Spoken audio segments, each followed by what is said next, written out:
Hello and welcome to another video. This is the 6th episode of the story in which Naruto fails an exam for the second time, is duped by and then defeated Mizuki, and is given the opportunity to graduate early but does not take it. Now, with the determination to become strong enough to protect those he cares about, he will reach new heights. Please like and subscribe to show your support. Let's get the show started. In the dimly lit room, Anko's voice rang out, sharp with fury. "You can't be serious, Hokage-sama." Her usual bravado was mixed with genuine frustration and disbelief. Hiruzen Sarutobi, the third Hokage, sat at his desk, his expression grave but composed. "There's nothing we can do now, Anko," he said quietly. "Neither our sensors nor I can sense Orochimaru anymore. He's gone, one way or another." Anko's hands clenched into fists.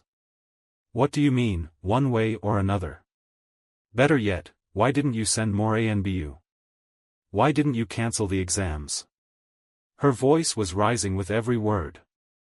"We can't just sit here and do nothing while Orochimaru's out there." "Unfortunately, this is the only thing we can do," Hiruzen replied, his tone heavy. Just as the tension in the room reached a boiling point, an ANBU wearing a bull mask, Osushi, appeared, kneeling before the Hokage's desk. "Report," Hiruzen commanded.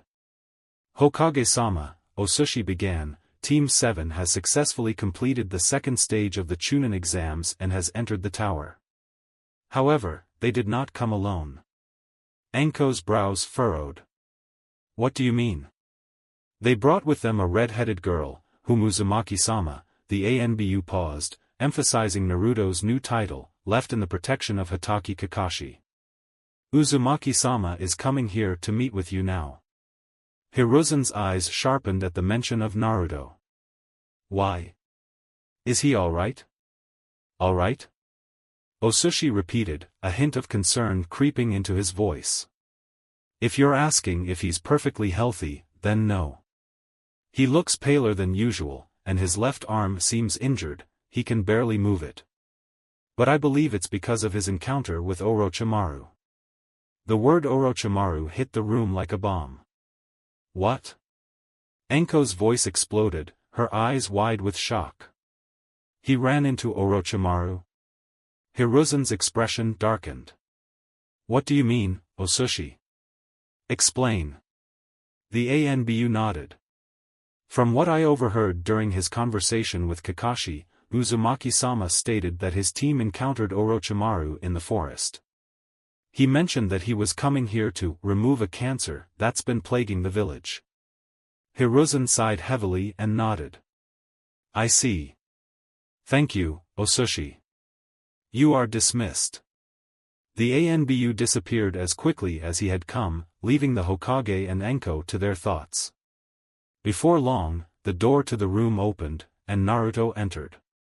It was immediately clear that Osushi's report hadn't exaggerated. Naruto did look pale, his face slightly drained of color, and his left arm hung awkwardly at his side, barely moving. But what caught Hiruzen's attention more than his appearance was the intense look in the boy's eyes, rage and determination burning in equal measure. Anko, ever the brash kunoichi, was the first to speak. "You look like shit, Gaki," she commented, though her concern was barely masked behind her usual sass. Naruto ignored her completely and marched directly to the Hokage's desk, his eyes locked on Hiruzen. "GG." He began, but the Hokage raised a hand, his face lined with concern. "Naruto-kun, are you sure you shouldn't visit the infirmary first?" Hiruzen asked, his gaze flicking to Naruto's limp left arm. Naruto shook his head. "I was stabbed by the Kusanagi sword," he said bluntly, causing both Hiruzen and Anko to stiffen. "Sakura-chan got a lot of the poison out, but not all of it. I'll manage for now." "Kusanagi?" Anko gasped. "We have to get you to the hospital immediately." But Naruto waved her off. "And get disqualified from the exams? No thanks. Besides," he added, his voice growing more serious, "I'm not here for that." Hiruzen frowned. Nevertheless, Naruto-kun, the Kuzunagi's poison is extremely dangerous. I insist, shut up. Naruto suddenly slammed his hand down on the Hokage's desk, the sound reverberating through the room. Anko froze, her eyes wide with shock. Even Hiruzen was taken aback by the sheer force of Naruto's outburst. For a moment, the room was silent, the air tense and crackling with emotion. Hiruzen's eyes narrowed slightly. "We may be close, Naruto-kun," he said quietly, his voice like steel, "but I am still the Hokage. You will treat me with the respect my position deserves." Naruto's breath came hard and fast, but his eyes didn't waver. "And I," he said slowly, "am a daimyo. As the daimyo of Yuzu no Kuni, I demand justice for the blood of the Uzumaki clan." His voice dropped, each word dripping with venom. "I demand the blood of the person responsible for selling the secret passages of Uzushiogakure to Iwa, Kumo, and Kiri. The one responsible for hunting down and eliminating every last Uzumaki, ensuring only Konoha could have a Jinchuriki of the Kyubi. I demand the blood of the man who twisted Orochimaru into the monster he became." Hiruzen's heart sank, a sinking feeling growing in his chest as Naruto's words hit him. "I demand the blood of Shimura Danzo." Naruto roared, his voice echoing through the room. Just as the words left his mouth, Naruto's keen senses, his Kenbenshoku haki, flared. He sensed a kunai hurtling toward him from the shadows. With a swift movement, he coated his hand in Busoshoku haki, turning it black and slapping the kunai away with ease. Before anyone could react, the attacker, a root agent, leaped from the shadows, darting for the window to make his escape. "Root agents here?" Naruto spat, fury flashing in his eyes. "Umbu!" Hiruzen bellowed, and within seconds, 4 ANBU appeared in front of his desk, kneeling. "Tora, Nico," Hiruzen barked, "pursue that root agent. Capture him if possible. If not, kill him." Without hesitation, the 2 ANBU vanished in a blur of movement.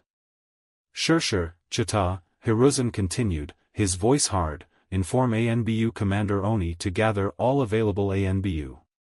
We are going after Shimura Danzo and his followers.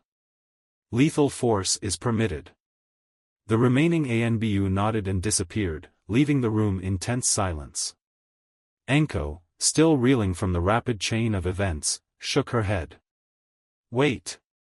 When I wanted to send ANBU after Orochimaru, you said we couldn't rush things. But now, when this Gaki demands it, you immediately send the ANBU after Danzo? What about Orochimaru? How do we even know he's telling the truth? And how is this kid a daimyo?" "Anko, calm down," Hiruzen said with a heavy sigh. "As for Naruto-kun standing, I will explain later. As for Orochimaru." His gaze turned to Naruto, his expression softening. "He's dead, isn't he?" Anko gasped, her eyes widening. "Oh, Orochimaru? Dead?" Naruto nodded solemnly as he took a seat in the chair across from the Hokage's desk. "Yes. He tried to kill Sakura-chan and severely underestimated me." Anko stared at him in disbelief. "And where's your proof, huh?" Naruto, with a calm and deliberate motion, unsealed a blade from a scroll, a legendary sword with a sleek, dark sheen. "Kusanagi." Anko's voice trembled as she pointed to the space where the sword had appeared. That was Kusanagi." Hiruzen bowed his head. "I must ask for your forgiveness, Naruto-kun," he said quietly. "If I had known what Danzo had been doing all these years." His voice cracked slightly with emotion. "Mito-sama was like a second mother to me. I grieved for her and the Uzumaki clan as if they were my own family. You have my word, Danzo will pay for everything." Naruto nodded, his expression softening for a moment. "Good." He stood up, his resolve clear. "I left Karen under Kakashi's protection.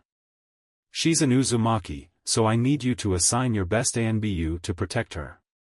Kusa might try something, or worse, Root might come for her. I can't protect her alone right now.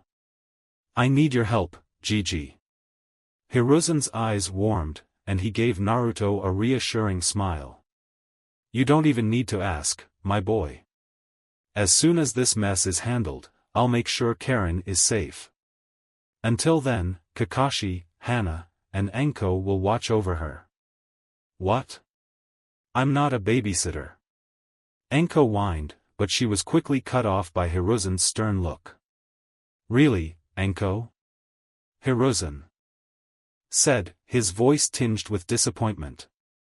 Naruto-kun freed you from Orochimaru's cursed seal and gave you a second chance at life. And now, when he needs help, you refuse? Anko looked down, ashamed. You're right, Hokage-sama. I'm sorry. She glanced at Naruto, her guilt weighing heavily on her. I owe you more than I can repay, Gaki. I'll help. Naruto smiled faintly. I didn't help you to get something in return, Anko. You don't owe me anything. Anko bit her lip, feeling the weight of his words. I'll keep an eye on your cousin then, she said, forcing a mischievous grin. Make sure Bakakashi doesn't corrupt her. With that, she left the room, giving Naruto and Hiruzen some much-needed privacy. Once she was gone, Naruto turned back to the Hokage, his face serious again. Gigi, we need to talk about two things before I visit the healer. Hiruzen nodded, listening intently.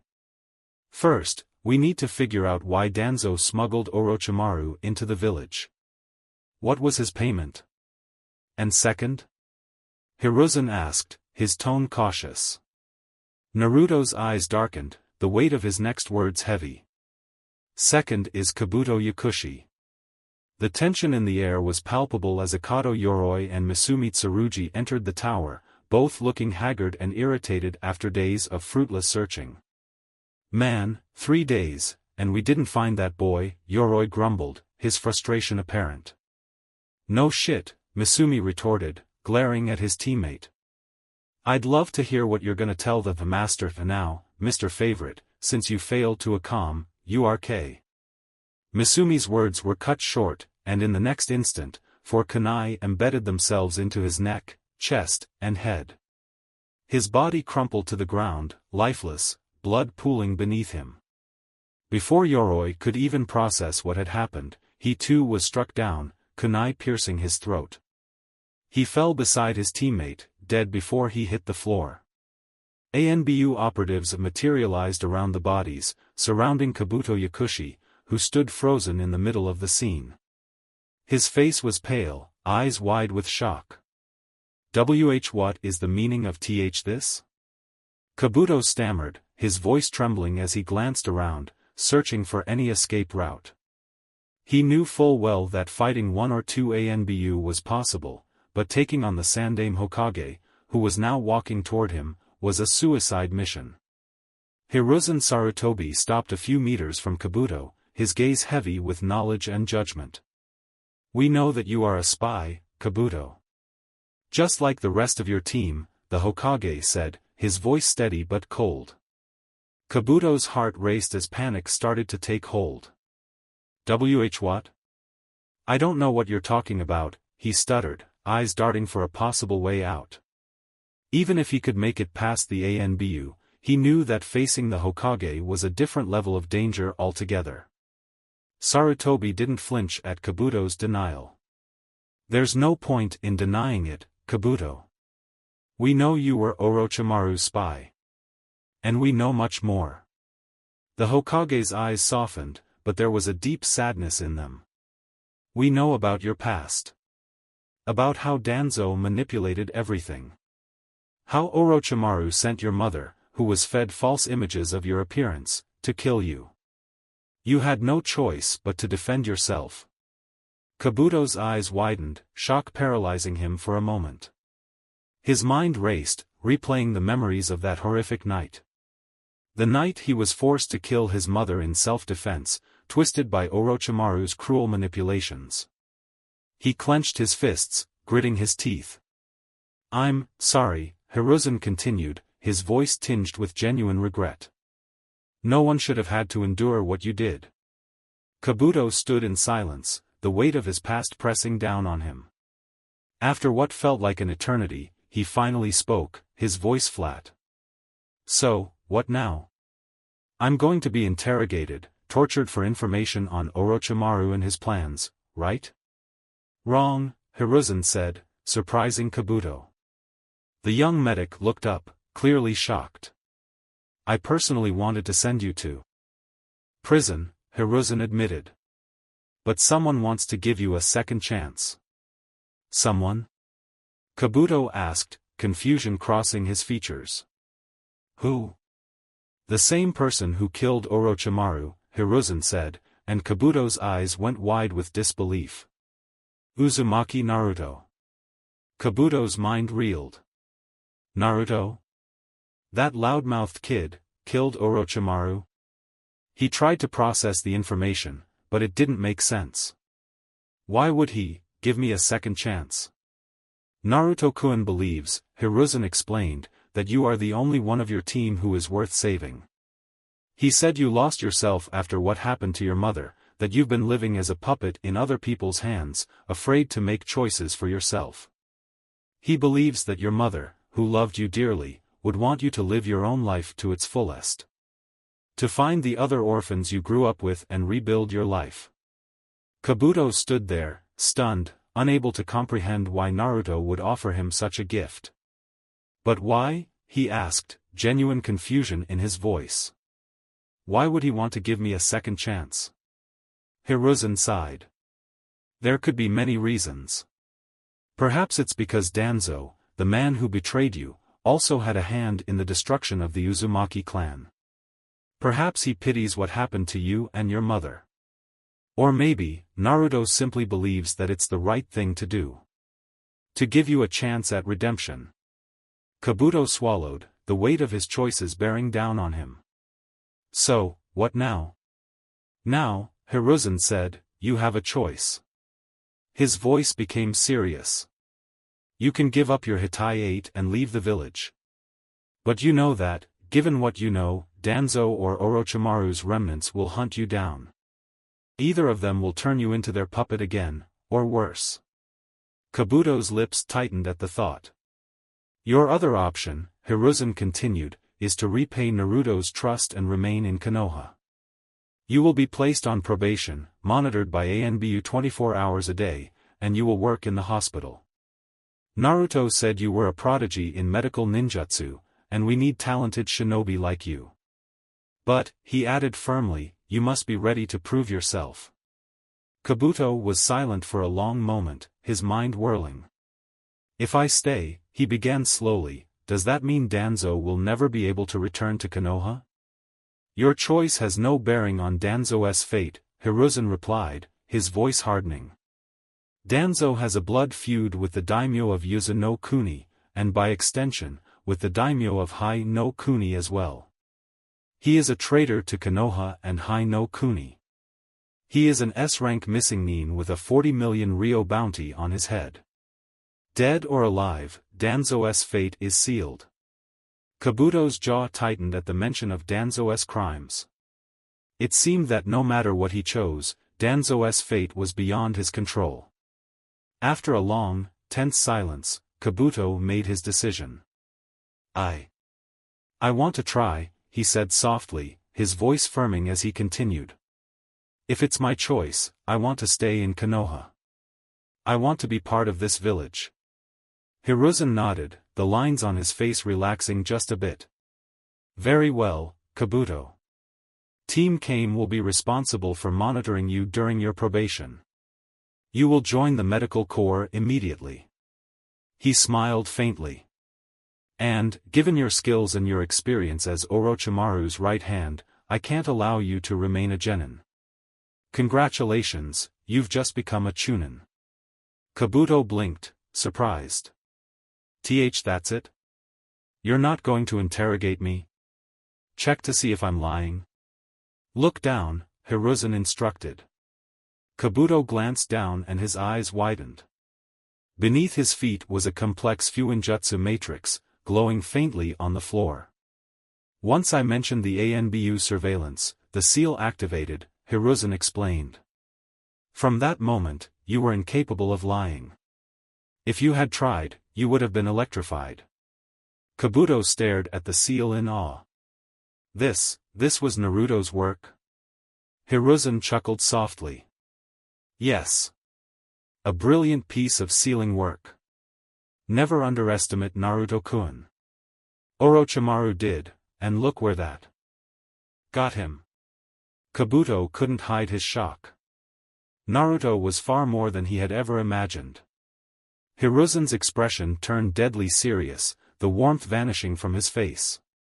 Mark my words, Yakushi Kabuto, he said, his voice cold. I am not giving you a second chance. Naruto-kun is. If you betray his trust, if you betray this village, no one will be able to protect you. Not Danzo, not Orochimaru's remnants, not even your own skill. You won't live long enough to regret it. The Hokage's full killing intent flooded the room, suffocating Kabuto with its intensity. The silver-haired teen paled, cold sweat dripping down his neck as fear gripped him. After a long, tense moment, the pressure lifted. Hiruzen turned away, his face calm once more. I'm leaving the rest to you, Team Kame, he said as he left the room. Kabuto stood there, trembling slightly from the lingering effects of the Hokage's killing intent. His mind swirled with thoughts of betrayal, redemption, and the unexpected kindness shown to him by Uzumaki Naruto. As the ANBU closed in to lead him away, Kabuto couldn't help but wonder what the future held. One thing was certain, though, he wasn't going to waste this second chance. As Naruto leaned against the cold stone walls of the tower, his body was racked with a fresh wave of pain. His left arm throbbed painfully, and his muscles trembled as he tried to maintain his composure. Inside, Kurama, the Kyuubi, growled in frustration. You're a moron, Kurama's voice rumbled from the confines of his cage. That poison is strong enough to resist even my chakra. And yet, instead of heading to the healer, you stay here because of some exam. I know what I'm doing, Naruto said aloud, trying to sound confident. But the instant another jolt of pain shot through his arm, he grit his teeth and sucked in a sharp breath. Do you really? Kurama asked sarcastically. Naruto exhaled slowly, his bravado fading. No, but I'm not backing down from these exams, no matter what. I've come too far to quit now. Kurama let out a heavy sigh. Whatever. Just don't come crying to me when the pain becomes too much to bear. I won't, Naruto muttered. But Kurama wasn't done. I'll hold the poison in place for as long as I can, the fox continued, his voice laced with irritation. But don't think for a second that this means you're out of the woods. I can't keep healing the damage it's causing and suppressing it at the same time. You'd better hurry, brat. Those jolts of pain are becoming more frequent. Naruto couldn't help but smile, despite the pain. Thanks for caring, my friend. TCH, who said we were friends, brat? Kurama grumbled, but before Naruto could reply, the fox added, don't answer that. You just say something stupid. Now go, or you're going to be late. Naruto chuckled, muting Kurama's annoyed grumbling. Thanks, bunny ears, he teased, earning another growl from Kurama before he blocked the connection and forced himself to stand straight. His body protested with every movement, but he wasn't going to let the pain stop him. Naruto exited the room, making his way toward the arena floor where the preliminary matches were set to begin. As he entered, he saw that most of the participants had already gathered. The towering statue of two hands forming a seal loomed over the space, adding to the solemn atmosphere. His eyes scanned the room, noting familiar faces and those he had yet to meet in person. There were 8 other teams besides his own. He recognized Team 8, Team 10, Team Guy, and of course, his own Team 7. The foreign teams stood out, a team from IWA, another from Kyumo with Ayano, a team from Kiri, and Team Suna. His eyes lingered on Gaara for a moment, feeling the ominous presence of the Jinchuriki from Suna. He also noted the team from Oto, the one that had attacked while he had been unconscious, based on Sakura's account. Great, Naruto thought with a sigh. There are too many of us. There's no way they'll let everyone compete in the finals. There's definitely going to be some kind of elimination round. His suspicions were confirmed when the Hokage began his speech, and soon, a sickly-looking man named Hayate Gecko stepped forward, coughing as he introduced himself as the proctor for the preliminary matches. Now that you know the rules, cough, there is an uneven number of participants, cough, cough, so one of you will have to fight twice, Hayate explained. But before he could finish his sentence, Naruto jumped up, raising his right hand. Me. I'll fight twice. Naruto volunteered eagerly, earning more than a few curious glances from the gathered teams. Hayate blinked at the sudden enthusiasm, glancing toward the Hokage. Hiruzen gave a small nod of approval, signaling his agreement. Very well, Hayate rasped. Uzumaki Naruto will fight in the first and last matches. With the decision made, Hayate turned to the electronic board. However, instead of smoothly displaying the names of the participants, it began to malfunction, flashing erratically like a broken Christmas light. Should it look like that? One of the genin asked, interrupting the proctor. Hayate glanced at the board, his face remaining calm despite the technical glitch. Apparently, we're experiencing, a small technical problem. Please head up to the balcony while we take care of it. As the genin made their way to the balcony, Naruto's teammates couldn't help but voice their concerns. Sakura, standing beside Naruto and Karen, looked worried. Naruto, she began softly, keeping her voice low so only their group could hear, are you sure you can handle fighting two opponents? No, Naruto admitted quietly, not meeting her gaze. Sakura frowned, her concern deepening. Then why did you volunteer? You can barely move your left arm without wincing in pain. I've been watching you, Naruto, so don't try to deny it. Her voice was firm, a mix of frustration and worry. Please, tell me why you're doing this.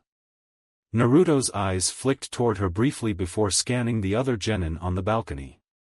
Gaara is strong enough to kill most of the people here, he said, his voice low but serious. Not just the genin, but some of the jonin too. Those IWA genin, he continued, glancing at the stone-clad team across the room, will likely aim to kill if they fight against Konoha. And the Oto team, they've already attacked us once. His gaze softened as he looked back at her. It's better if I take the hits, Sakura. Better me than you, or Sasuke, or Hinata, or Ino. Sakura's hands gripped the railing tightly, her heart aching at his words. Baka, she muttered softly, forcing back the tears welling in her eyes. Even now, even in this state, he's still thinking about others. I couldn't even heal him properly. What kind of medic am I? Before she could dwell on her thoughts any longer, Hayate's voice echoed through the room. We will now select Uzumaki Naruto's first opponent, the sickly proctor announced as the board, now fixed, began to spin through names. When it stopped, the name of Naruto's first opponent appeared. Kiba Inuzuka vs Uzumaki Naruto. Yahoo! Kiba yelled, jumping over the railing and landing on the arena floor with a grin. We lucked out, Akamaru. We've got the weakling to trash. Naruto descended slowly, taking the stairs rather than jumping. Sasuke, watching him, clicked his tongue in annoyance. TCH, too easy, he muttered. Behind him, Kurenai Yuhi, Kiba's sensei, smirked confidently. Uzumaki doesn't stand a chance against Kiba. This match will be over quickly. Unseen by Kurenai, Naruto froze for a split second at her words, his eyes narrowing slightly before he resumed his walk to the arena floor. Sasuke, however, overheard the comment and couldn't resist responding. Your student just signed up for a humiliation, Sasuke said coolly. Kurenai frowned, her eyes narrowing at the Uchiha. What did you say? Sasuke didn't flinch. You didn't just insult Naruto. You insulted his clan. If someone said that about the Uchiha, I would burn them to the ground. But Naruto doesn't kill. He'll just humiliate your student, so don't blink. You'll miss it. Kurenai's frown deepened. Are you saying the dobe of your year is stronger than one of Konoha's strongest clan heirs? Sasuke's eyes glinted as he tightened his grip on the railing. It's not about faith. It's common sense. Even in his current state, Naruto is the strongest genin in this exam. Foolish, Hyuga Niji interjected, his voice filled with condescension. A failure will always be a failure. That is his fate. Sasuke ignored him, but Rock Lee, who had been silently observing, suddenly spoke up. Sasuke-san is right, he said, his voice sincere. Naruto-kun will win this fight. His youthful spirit is simply too strong. Guy, standing nearby, nodded sagely. Yes, Kurenai. Your unyouthful words will bring about your student's downfall. Watch closely. Arena floor Kiba grinned smugly as he stood across from Naruto. Took you long enough, he taunted. What, too scared to talk? Naruto remained silent, his face calm and unbothered. Kiba's grin faltered, his irritation growing. How you survived your first C-rank mission is beyond me. Sasuke probably had to save your sorry ass the whole time. I can tell just by looking at you, you barely survived the forest. You're weak. But here? You should just give up, dobe. Save yourself the embarrassment. Naruto's expression didn't change. Embarrassment, he echoed. Maybe I'll show you what real embarrassment looks like when I beat you without even moving, Kibble. Kiba's eyes flashed with anger. Akamaru, let's end this in one move, he growled. Heiei coughed before addressing the two genin. Are you both ready? Yeah. Kiba shouted, Akamaru barking in agreement. Sure, Naruto said, his voice devoid of enthusiasm. Hajime. Heiei called, jumping back to give them space. Kiba wasted no time. He rushed at Naruto, fully expecting to end the fight with a quick strike. As he reached Naruto, he aimed a sharp elbow at his gut, intending to knock him out immediately. But Naruto moved with swift precision. With a simple flick of his wrist, he redirected Kiba's elbow past his side and, in the same motion, delivered a quick chop to the back of Kiba's neck. Kiba's body went limp before he even realized what had happened, unconscious before he hit the ground. Naruto turned away and began walking back to the stairs, not even glancing at his defeated opponent. The arena was dead silent. Heiei, momentarily stunned, finally called out, "Winner, Uzumaki Naruto." As Naruto made his way back to the balcony, he passed Team 8. Without turning to face Kurenai, he spoke in a low voice. Say whatever you want about me, and I won't care. But if you ever disrespect my clan again, we will have a problem. His words were calm, but the underlying threat was unmistakable. Kurenai stood frozen, her face pale as she processed what had just happened. Hana Inuzuka, Kiba's older sister, who had been watching from the stands, stepped forward, trying to smooth things over. Was that really necessary? She asked, her tone soft but slightly defensive. Though she knew Kiba's arrogance was largely to blame for his loss, she couldn't help but feel protective of her little brother. Yes, Naruto said simply, his tone leaving no room for argument. He glanced at the board as it began to spin again. The next match was soon announced. Katsuchi of Iwa vs Suigetsu Hozuki of Kiri. Both genin jumped down from the balcony, facing each other with contrasting expressions. Katsuchi remained calm, her sharp eyes watching Suigetsu closely, while Suigetsu wore a cocky grin, his sword, a smaller version of Zabuza's legendary blade, strapped to his back. "You should give up now, girlie," Suigetsu said arrogantly, unsheathing his sword. "You don't want me to embarrass you in front of everyone."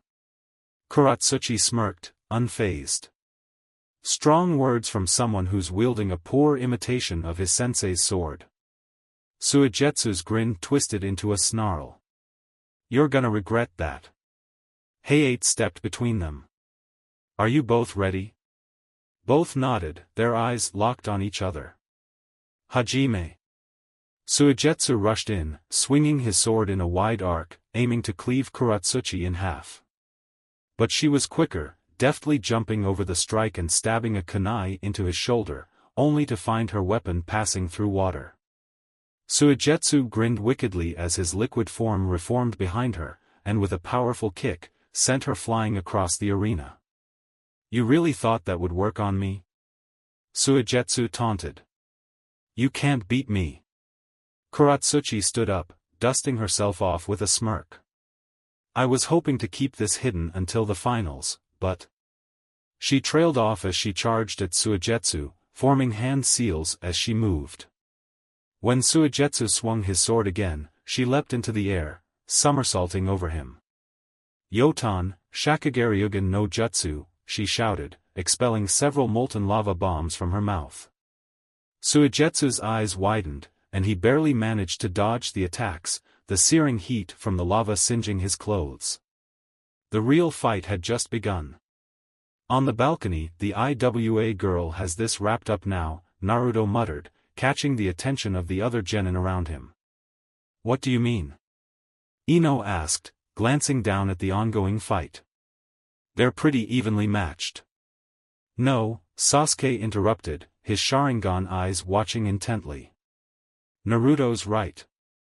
I can feel the heat from her lava jutsu all the way up here. Down there, it's beyond what Suigetsu can handle. He's turning himself into water to dodge, but she's smart, she's just drying him out. It's only a matter of time." Naruto gave a nod of agreement. "She'll dehydrate him. Suigetsu doesn't stand a chance." Back on the arena floor, the next 2 minutes were a repetitive exchange of Suigetsu launching increasingly sluggish attacks with his sword, while Katsuchi expertly dodged and countered with her lava jutsu. She threw kunai at him sporadically, each aimed with precision. One particularly well-placed throw sank into Suigetsu's shoulder, drawing the first real blood of the match. His transformation into water had become slower, indicating his body was losing its fluidity. Katsuchi smirked, seeing her opportunity. She closed the distance swiftly, engaging Suigetsu in close combat. Despite his skill with a sword, Suigetsu was weak in taijutsu, something Katsuchi quickly capitalized on. With a vicious elbow uppercut, she sent Suigetsu sprawling onto the ground, unconscious. Winner of the second match, Katsuchi of IWA, Hayate declared, coughing lightly as medics came to remove Suigetsu's limp form. Katsuchi, wearing a satisfied smirk, returned to her team. "Now let's get back on track," Hayate added as the names on the board started spinning once again.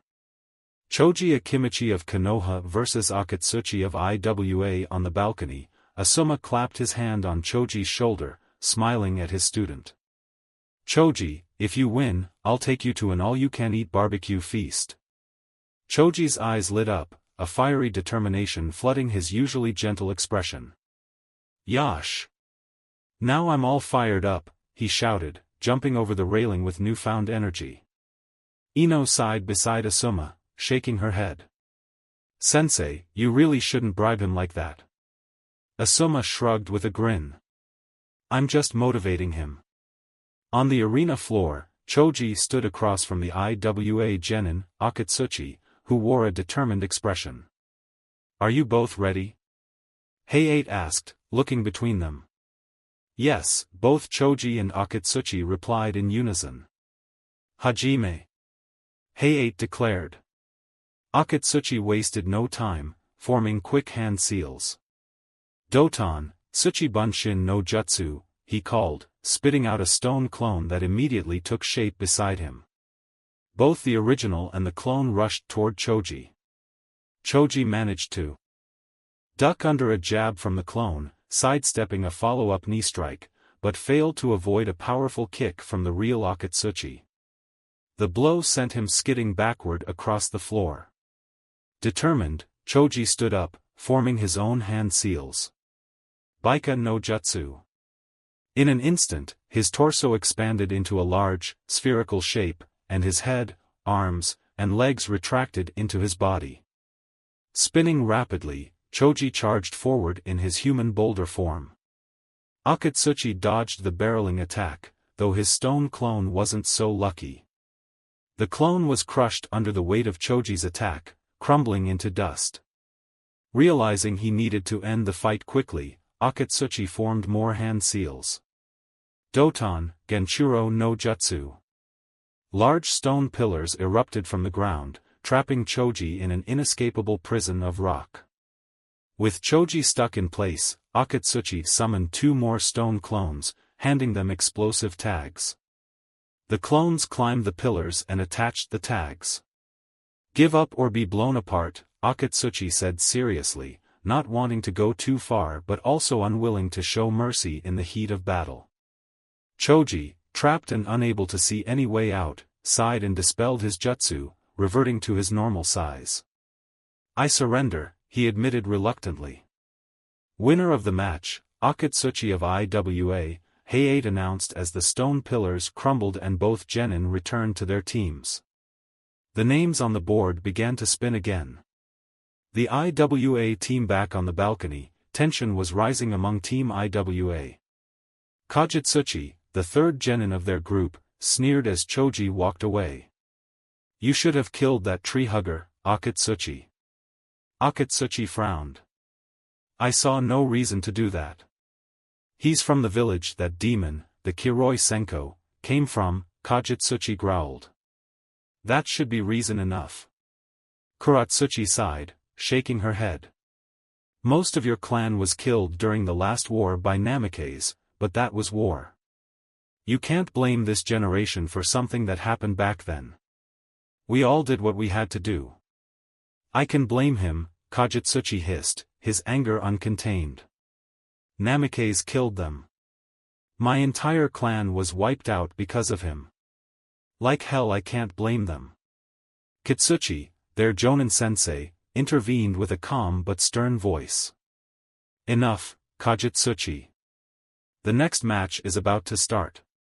Temari no Sabaku of Suna vs Sasuke Uchiha of Konoha." As the names flashed on the board, Naruto turned to Sasuke with a serious look. "Team, go all out from the start. Don't let her spread her wings.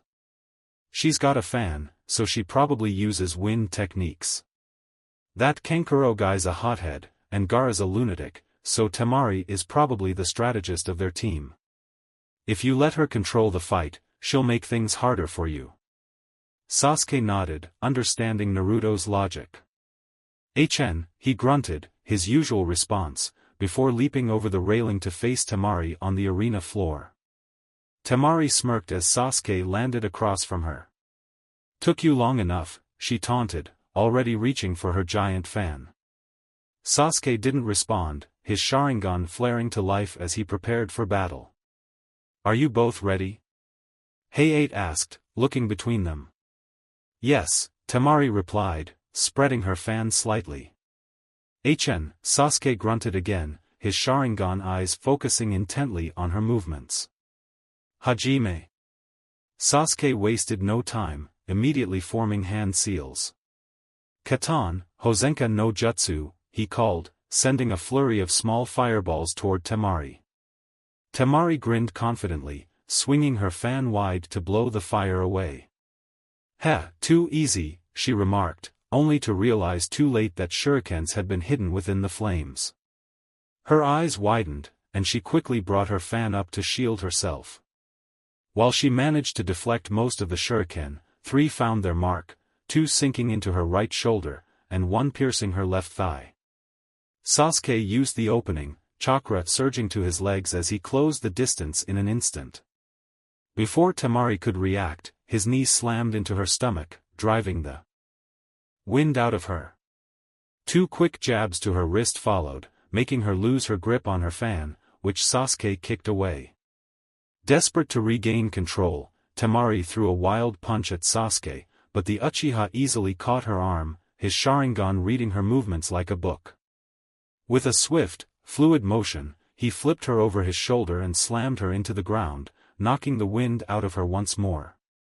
A kunai appeared in Sasuke's hand, its edge pressed lightly against Temari's throat. I give up, Temari gasped, her voice strained. The winner of the match, Uchiha Sasuke of Konoha, Hayate announced as Sasuke released Temari and returned to his place on the balcony. The board spun again, revealing the next match. Katsuchi of Oto vs Shikamaru Nara of Konoha. The match played out much like in the anime, with Shikamaru's clever use of shadow manipulation outwitting Kin's genjutsu and ranged attacks. After using her own bells against her, Shikamaru forced her to knock herself out, securing his victory. Winner of the match, Shikamaru Nara of Konoha, Hayate announced, his voice scratchy as he coughed. The name spun once again, signaling the next match. The tension in the arena only grew as more powerful opponents stepped forward, each fight bringing the third exam closer. The preliminaries were far from over, and with each match, the stakes only got higher. As the names Hinata Hyuga of Konoha and Omoi of Kumo appeared on the screen, Hinata's eyes widened with apprehension. Her body stiffened as memories of the past surged forward, memories of the Hyuga incident and the tensions between her clan and Kumo. The fact that her opponent was a shinobi from Kumogakure filled her with an unsettling dread. She stood frozen for a moment, her mind clouded with fear and doubt. But before she could take a step toward the stairs to the arena floor, a warm hand gently rested on her shoulder. Startled, Hinata turned around, her cheeks tinged with a slight blush as she found herself face to face with Naruto. His warm, encouraging smile instantly brought a sense of calm to her. "Clear your mind of any doubts, Hinata," Naruto said softly, his blue eyes locking with hers. "I believe in you, your team believes in you, and you should believe in yourself, too." He paused, squeezing her shoulder gently. "Free yourself from that fear of Kumo shinobi, okay?" Hinata's heart swelled at his words, and she gave a small nod, feeling some of the weight lift from her chest. Naruto's smile widened into a grin. "Now go down there and kick his sorry ass," he said, his tone playful yet full of confidence in her. Buoyed by his encouragement, Hinata straightened up and walked toward the stairs with newfound determination.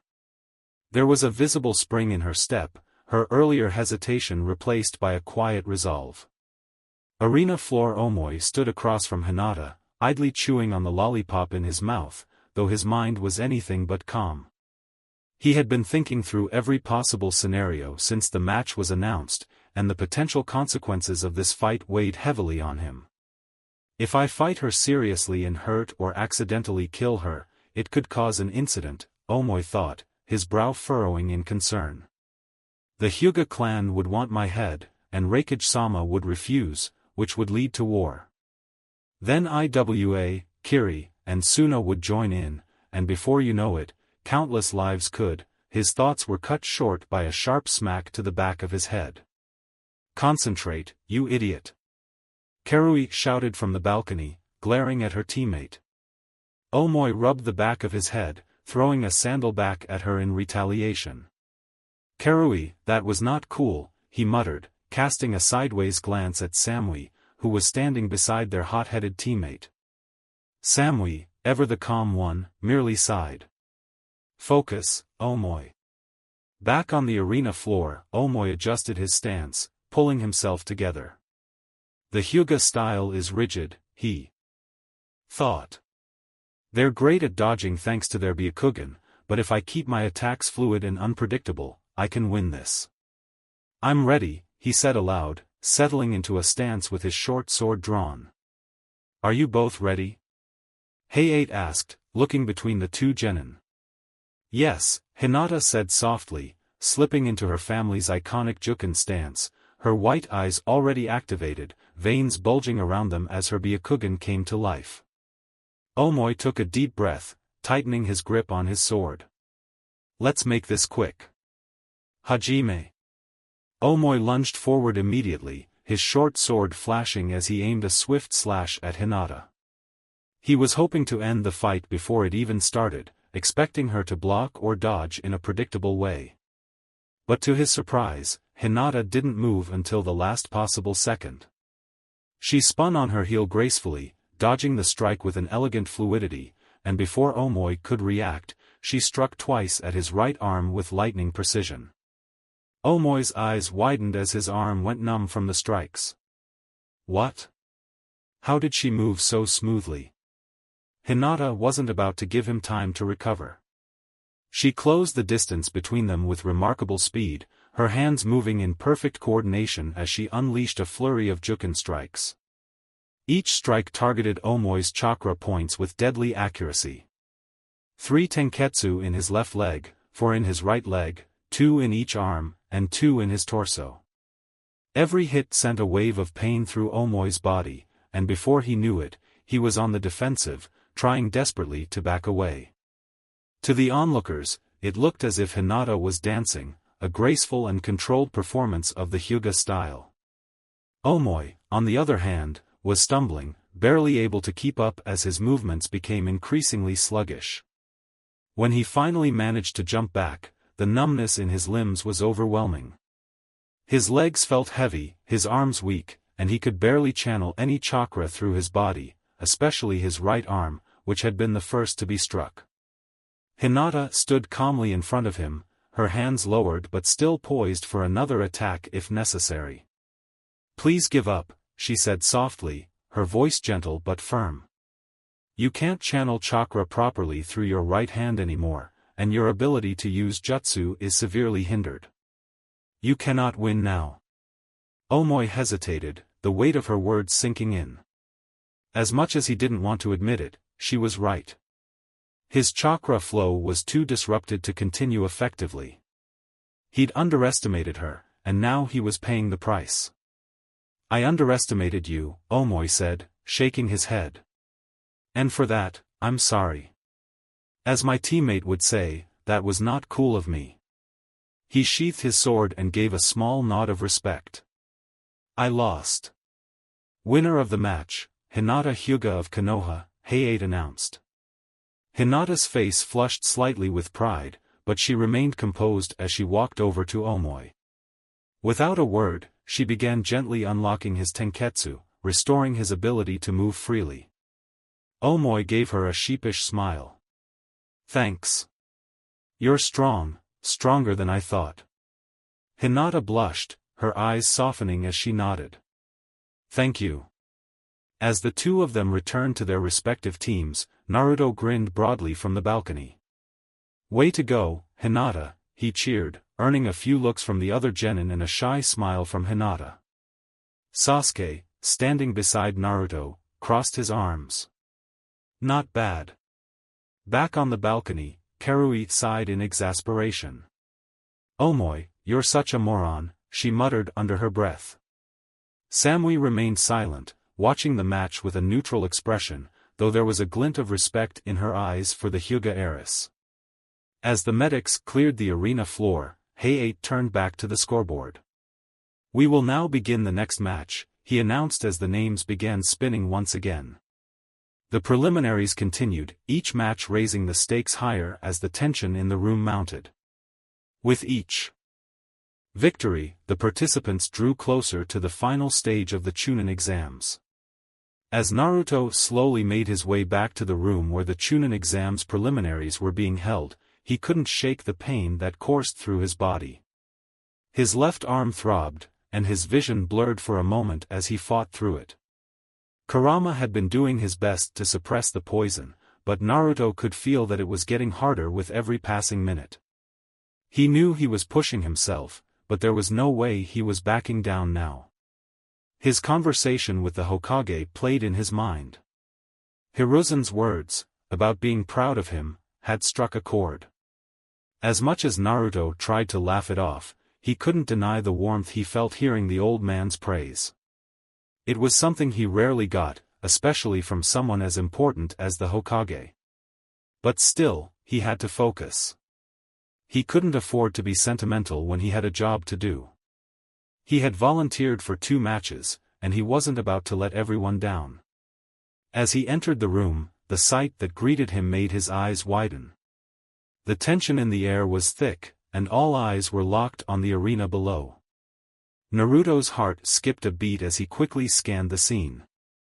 Before Naruto's return, "Now let's move on," Hayate had said, prompting the board to spin once more after Sakura's match against Kankuro.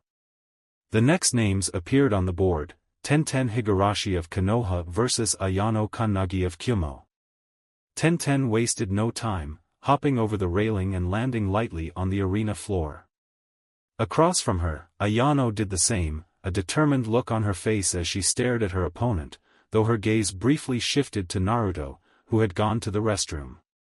Finally, Ayano muttered, her eyes narrowing slightly. "Let's get this over with."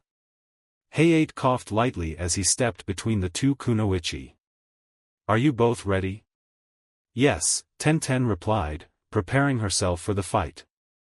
"Yeah," Ayano responded, her eyes flickering back to the balcony where Naruto had been. Her lips curled into a small smirk. "Though I wish I were fighting that blonde baka over there," she added, pointing at where Naruto had been standing earlier. "No offense." Tenten frowned, a little annoyed. "You know, I still take offense to that." Ayano chuckled softly. "Well, then I'll just have to kick your ass to make up for it." Tenten bristled at Ayano's dismissive attitude. "We'll see who's kicking whose ass," she snapped, feeling her pride sting. She was a weapons expert, and she wasn't going to be looked down upon by some smug Kumo ninja. "Are you both ready?" Hayate repeated. "Yes," both kunoichi shouted in unison, their voices laced with determination. "Hajime." The moment the fight started, Tenten launched a barrage of weapons from her scroll, intent on overwhelming Ayano with her precision attacks.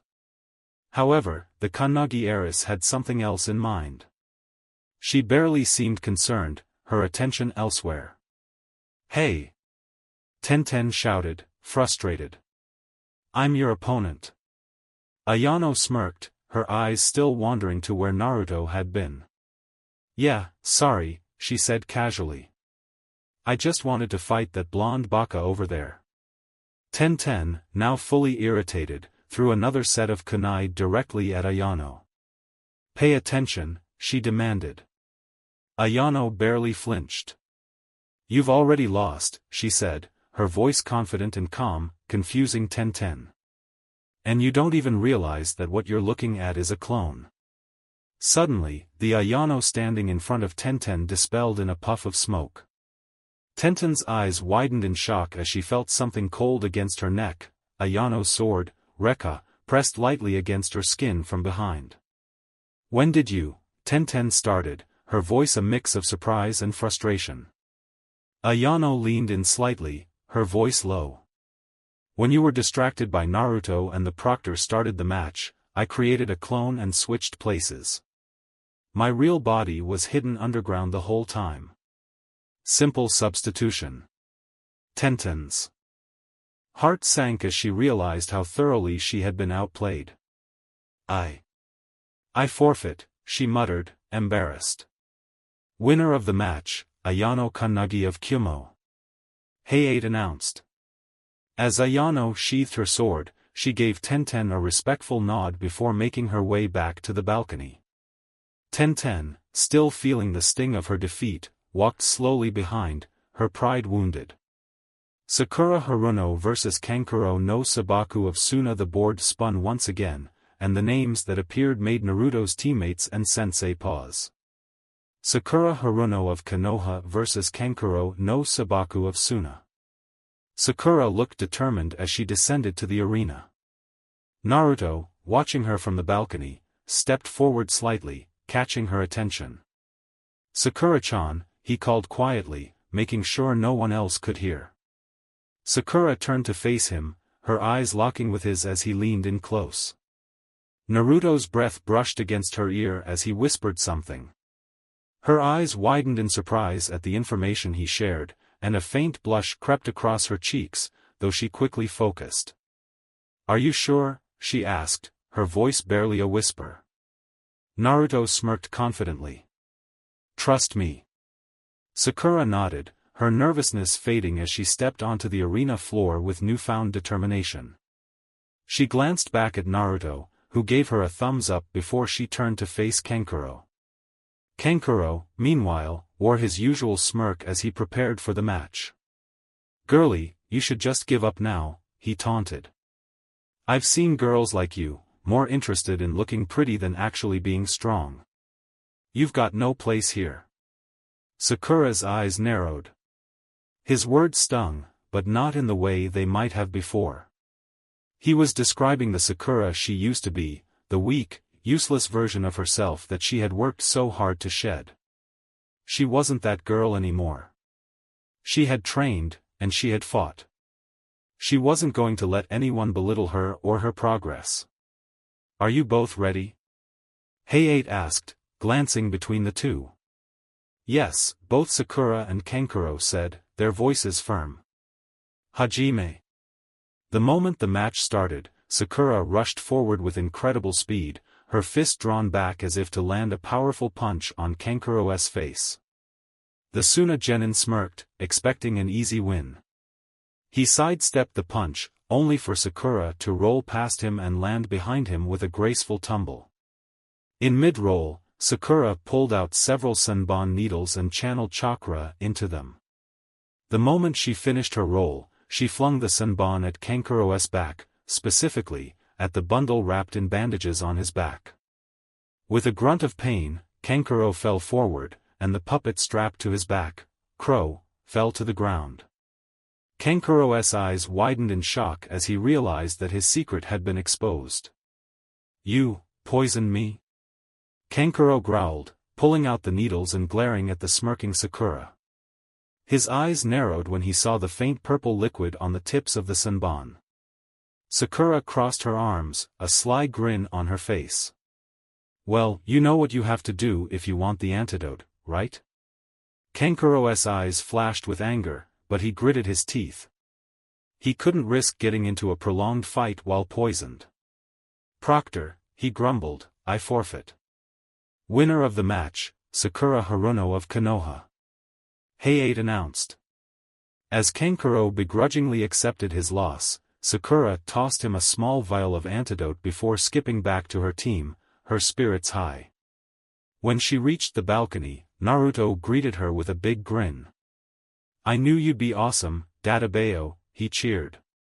Sasuke gave a small nod of approval, crossing his arms. "Hn.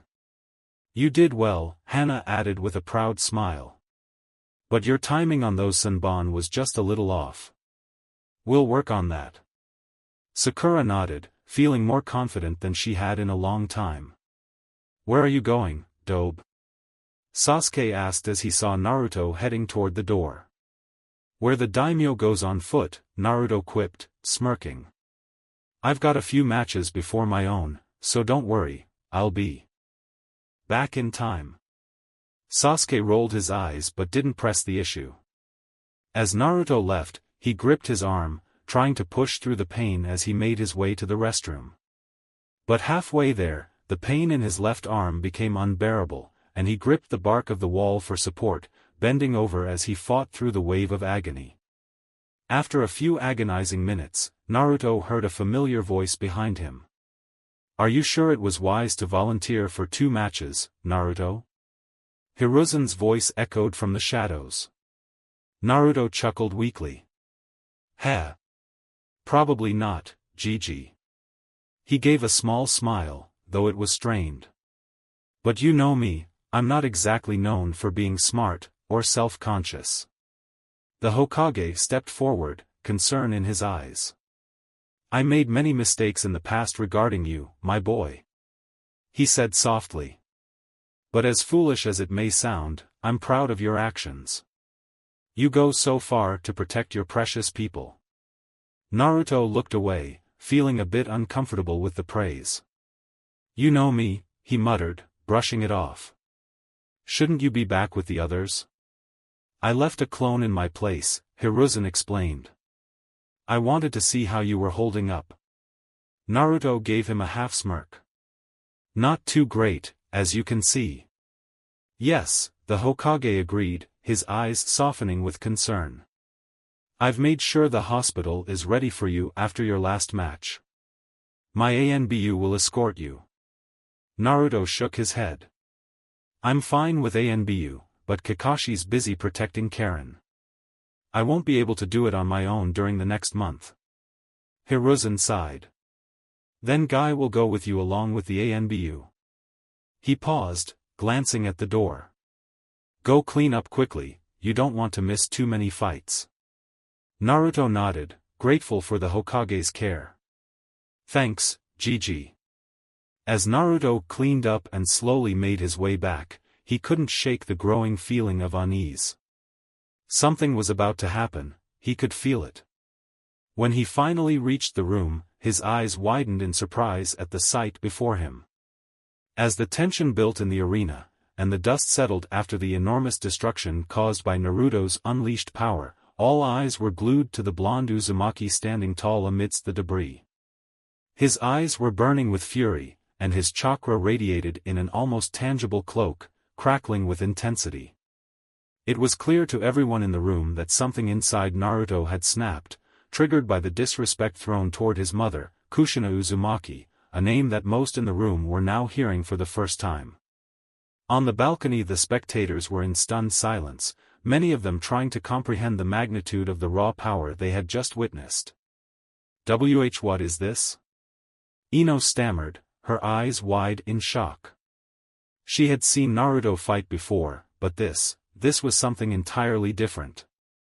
The atmosphere felt charged, the air around them crackling with the remnants of Naruto's chakra. Sasuke, his eyes narrowing as he studied his teammate, answered coldly, "That's dope being pushed over the edge." His voice was steady, but inside, he was also wrestling with the disbelief at the sheer force Naruto had just displayed. Asuma Sarutobi, the Jonin of Team 10, could barely hide his astonishment. His eyes were fixed on the scene below, where Naruto stood, wind swirling violently around him. That kind of wind manipulation, doing all of this unconsciously. He muttered, his mind racing to process what he was witnessing. If he can control this, Naruto's wind affinity might be as strong, if not stronger, than Naidame-sama's mastery over water. His statement sent waves of shock through the assembled genin and even a few of the jonin. The sheer scale of the destruction in the arena was enough to leave even the most experienced shinobi in awe. The giant stone statue of two hands forming a seal, which had been a centerpiece of the arena for years, now lay in two halves, cleanly severed by one of Naruto's wind blades. Back on the arena floor Katsuchi Yoroi. The IWA genin, who had moments earlier been brimming with confidence and arrogance, now stood paralyzed with fear. His body, encased in the hardened earth of his Domu technique, had seemed invincible. But now, with Naruto's chakra surging like a storm, the IWA shinobi felt the ground shift beneath him. The weight of Naruto's killing intent was suffocating. Naruto's eyes locked onto him, cold and filled with an anger that seemed far beyond anything Katsuchi had ever encountered. The blonde Uzumaki's predatory grin, combined with the sheer magnitude of his chakra, made it clear that this fight was far from over. "You." Naruto's voice was low, almost a growl. "You can insult me all you want. Call me a demon, a failure, a monster. But the second you brought my mother into this, you signed your death warrant." Katsuchi, who had been so sure of his victory moments ago, felt a cold sweat trickling down his back. He attempted to step forward, to attack, but his legs wouldn't move. He was frozen in place, paralyzed by Naruto's oppressive presence. Naruto's chakra surged once again, this time sharper, more refined. The cloak of wind around him intensified, whipping up gusts that sent debris flying in all directions. The stone beneath his feet cracked under the pressure, and his body seemed to shimmer with raw power. "Insolent IWA fool," Naruto spat, his voice laced with venom. "You're about to learn what happens when you disrespect the Uzumaki name." Without warning, Naruto vanished from sight. Katsuchi barely had time to react before a sharp gust of wind cut across his face. A split second later, Naruto reappeared behind him, his hand raised and glowing with wind chakra. Katsuchi's Domu armor, which had seemed impenetrable earlier, now felt fragile under the weight of Naruto's power. Katsuchi spun around, attempting to retaliate with another earth jutsu, but Naruto was faster. His hand cut through the air, sending another blade of wind directly at Katsuchi's chest. The Iwa Genin's Doton armor cracked under the pressure, and he was sent flying backward, crashing into the arena wall with a thunderous impact. On the balcony, the Genin and Jonin watching from the balcony could only stare in silence. Even Guy, who was usually brimming with energy and optimism, stood motionless, his eyes focused on the unfolding battle. "Naruto," Karen whispered, her voice trembling with awe and concern. She had seen flashes of his power before, but this was something else entirely. The sheer intensity of his chakra, the precision with which he wielded the wind, it was overwhelming. Ayano, standing next to her, was equally speechless. Her earlier desire to fight Naruto had been replaced with a quiet respect. "He's something else," she muttered under her breath. Sakura, her hands gripping the railing tightly, watched in both fear and admiration. This was the Naruto she had come to know, a boy who fought with everything he had, not for himself, but for the people he cared about. The same boy who had just thrown himself into the fray to protect Karui from Neji. And now, here he was, unleashing a terrifying power in defense of his mother's honor. Back in the arena, Katsuchi staggered to his feet, blood trickling down his face. His armor had cracked in several places, and his breath was ragged. I won't lose to you," he shouted defiantly, forming more hand seals for another earth jutsu. But before he could finish, Naruto appeared in front of him again, his speed almost inhuman. "You're done," Naruto said coldly, his voice carrying the finality of a death sentence. With a single movement, Naruto slammed his hand against Katsuchi's chest. Wind chakra surged through the contact point, and the Iwa Genin was thrown back again, crashing into the wall with even greater force than before. The sheer impact shattered the stone behind him, leaving a deep crater. Katsuchi's body slumped to the ground, his eyes rolling back into his head as he lost consciousness. His Domu armor crumbled away, leaving him vulnerable and broken. Naruto stood over him, breathing heavily, his wind chakra slowly dissipating. The cloak of chakra that had surrounded him vanished, leaving only a faint breeze in its wake. The arena was silent as everyone processed what had just happened. Hey 8, the proctor, finally found his voice. "Winner of the match, Naruto Uzumaki of Konoha." The announcement echoed through the arena, but no one spoke. Naruto, still standing, turned and began walking back toward the balcony. His body ached, and the pain from the poison in his system flared up again, but he pushed through it. He had won the fight, but more importantly, he had defended the honor of his mother. On the balcony, as Naruto made his way back to his team, the reactions varied. His friends were both relieved and proud, while others were still trying to grasp the scale of what they had just seen. "Way to go, Naruto!" Lee shouted, giving him a thumbs up. "Your youthful spirit burns brighter than ever." Sasuke, though silent, watched him with a glint of respect in his eyes. "Hn," he muttered, crossing his arms. Sakura, her heart still racing from the intensity of the fight, smiled at Naruto. "You really are something, you know that?" Naruto grinned, though the exhaustion was evident on his face. "Heh, couldn't let him get away with insulting my mom, could I?" As he rejoined his team, Hiruzen Sarutobi watched from the shadows, a mixture of pride and concern in his eyes.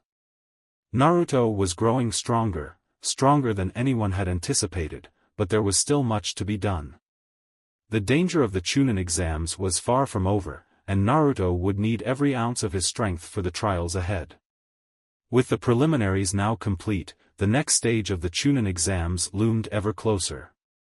As Naruto lay in the hospital bed, his thoughts still lingered on the events of the preliminaries. The battles had been grueling, both physically and emotionally. The poison that had coursed through his system was a painful reminder of the risks he took, but for him, the risk was worth it. He had protected his friends, stood up for his mother, and fought with everything he had. Now, as he faced a month of recovery and training, he found himself contemplating how he would improve and prepare for the final stage of the Chunin exams. Just as he was about to close his eyes and try to rest, the door to his room opened slowly. His senses were still on high alert, despite his exhaustion, and he turned his head slightly to see who it was. The girl from IWA, Katsuchi, entered, her steps tentative, clearly nervous about something. Naruto raised an eyebrow, wondering what had brought her to his room. Before she could make it halfway to his bed, an ANBU appeared out of nowhere, blade drawn and pressed lightly against her throat. The sharp edge gleamed in the dim light of the hospital room, and Naruto instantly recognized the sickly sweet voice that accompanied the action. "May I ask what you're doing here?" Nico, the ANBU operative, asked with a tone that could make anyone shiver. Katsuchi stiffened visibly, her eyes wide as she felt the cold steel against her skin. Naruto sighed and decided to intervene before things escalated further. "Nico-ne-chan." He started, catching the attention of the ANBU. "I think she's smart enough to know that if she tried anything, she wouldn't leave this room. And since Gigi mentioned she's the Tsuchikage's granddaughter, she's probably smart enough to understand that her old man wouldn't be able to leave the village either if something happened." Nico narrowed her eyes behind her mask, but after a few tense moments, she relented. "I'll be watching you," she warned, withdrawing her katana and stepping back into the shadows of the room, her presence still lingering as a reminder of the vigilance she kept over Naruto. Katsuchi let out a shaky breath, touching her throat as if to confirm she was still intact. "Thanks," she mumbled, glancing at Naruto, her nerves still rattled from the close encounter. "Don't mention it," Naruto replied with a tired grin. "So, what brings you here?" Katsuchi straightened, trying to regain her composure. "I came to apologize," she said, surprising him. "For my teammate's behavior during your fight. What he said, well, it was out of line. If I were in your shoes, I probably would have done the same thing, or worse." Naruto blinked, not expecting that. Thanks, I guess." He scratched the back of his head awkwardly. "How's he doing, anyway?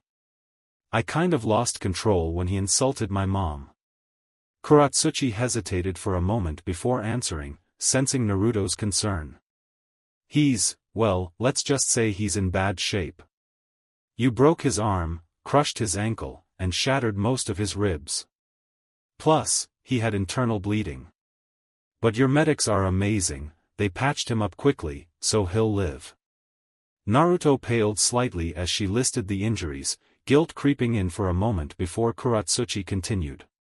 "But honestly, don't feel too bad. He had it coming. I'd have done the same thing if someone insulted my family." Naruto chuckled weakly. "Yeah, well, I kind of lost it back there." Katsuchi's eyes suddenly widened as she noticed the foredrip connected to Naruto's arm, the label on the bag indicating it was for treatment of a potent poison. "Wait, you were poisoned?" she nearly shouted. "Why did you stay and fight in the preliminaries if you were poisoned?" Naruto waved her off with his free hand. It wasn't like the poison could just take me down. It took a few days to make an antidote, so I figured I might as well fight while I waited." You're insane!" Katsuchi exclaimed, still trying to wrap her head around the situation. "Why did you even volunteer to fight twice if you were in so much pain?"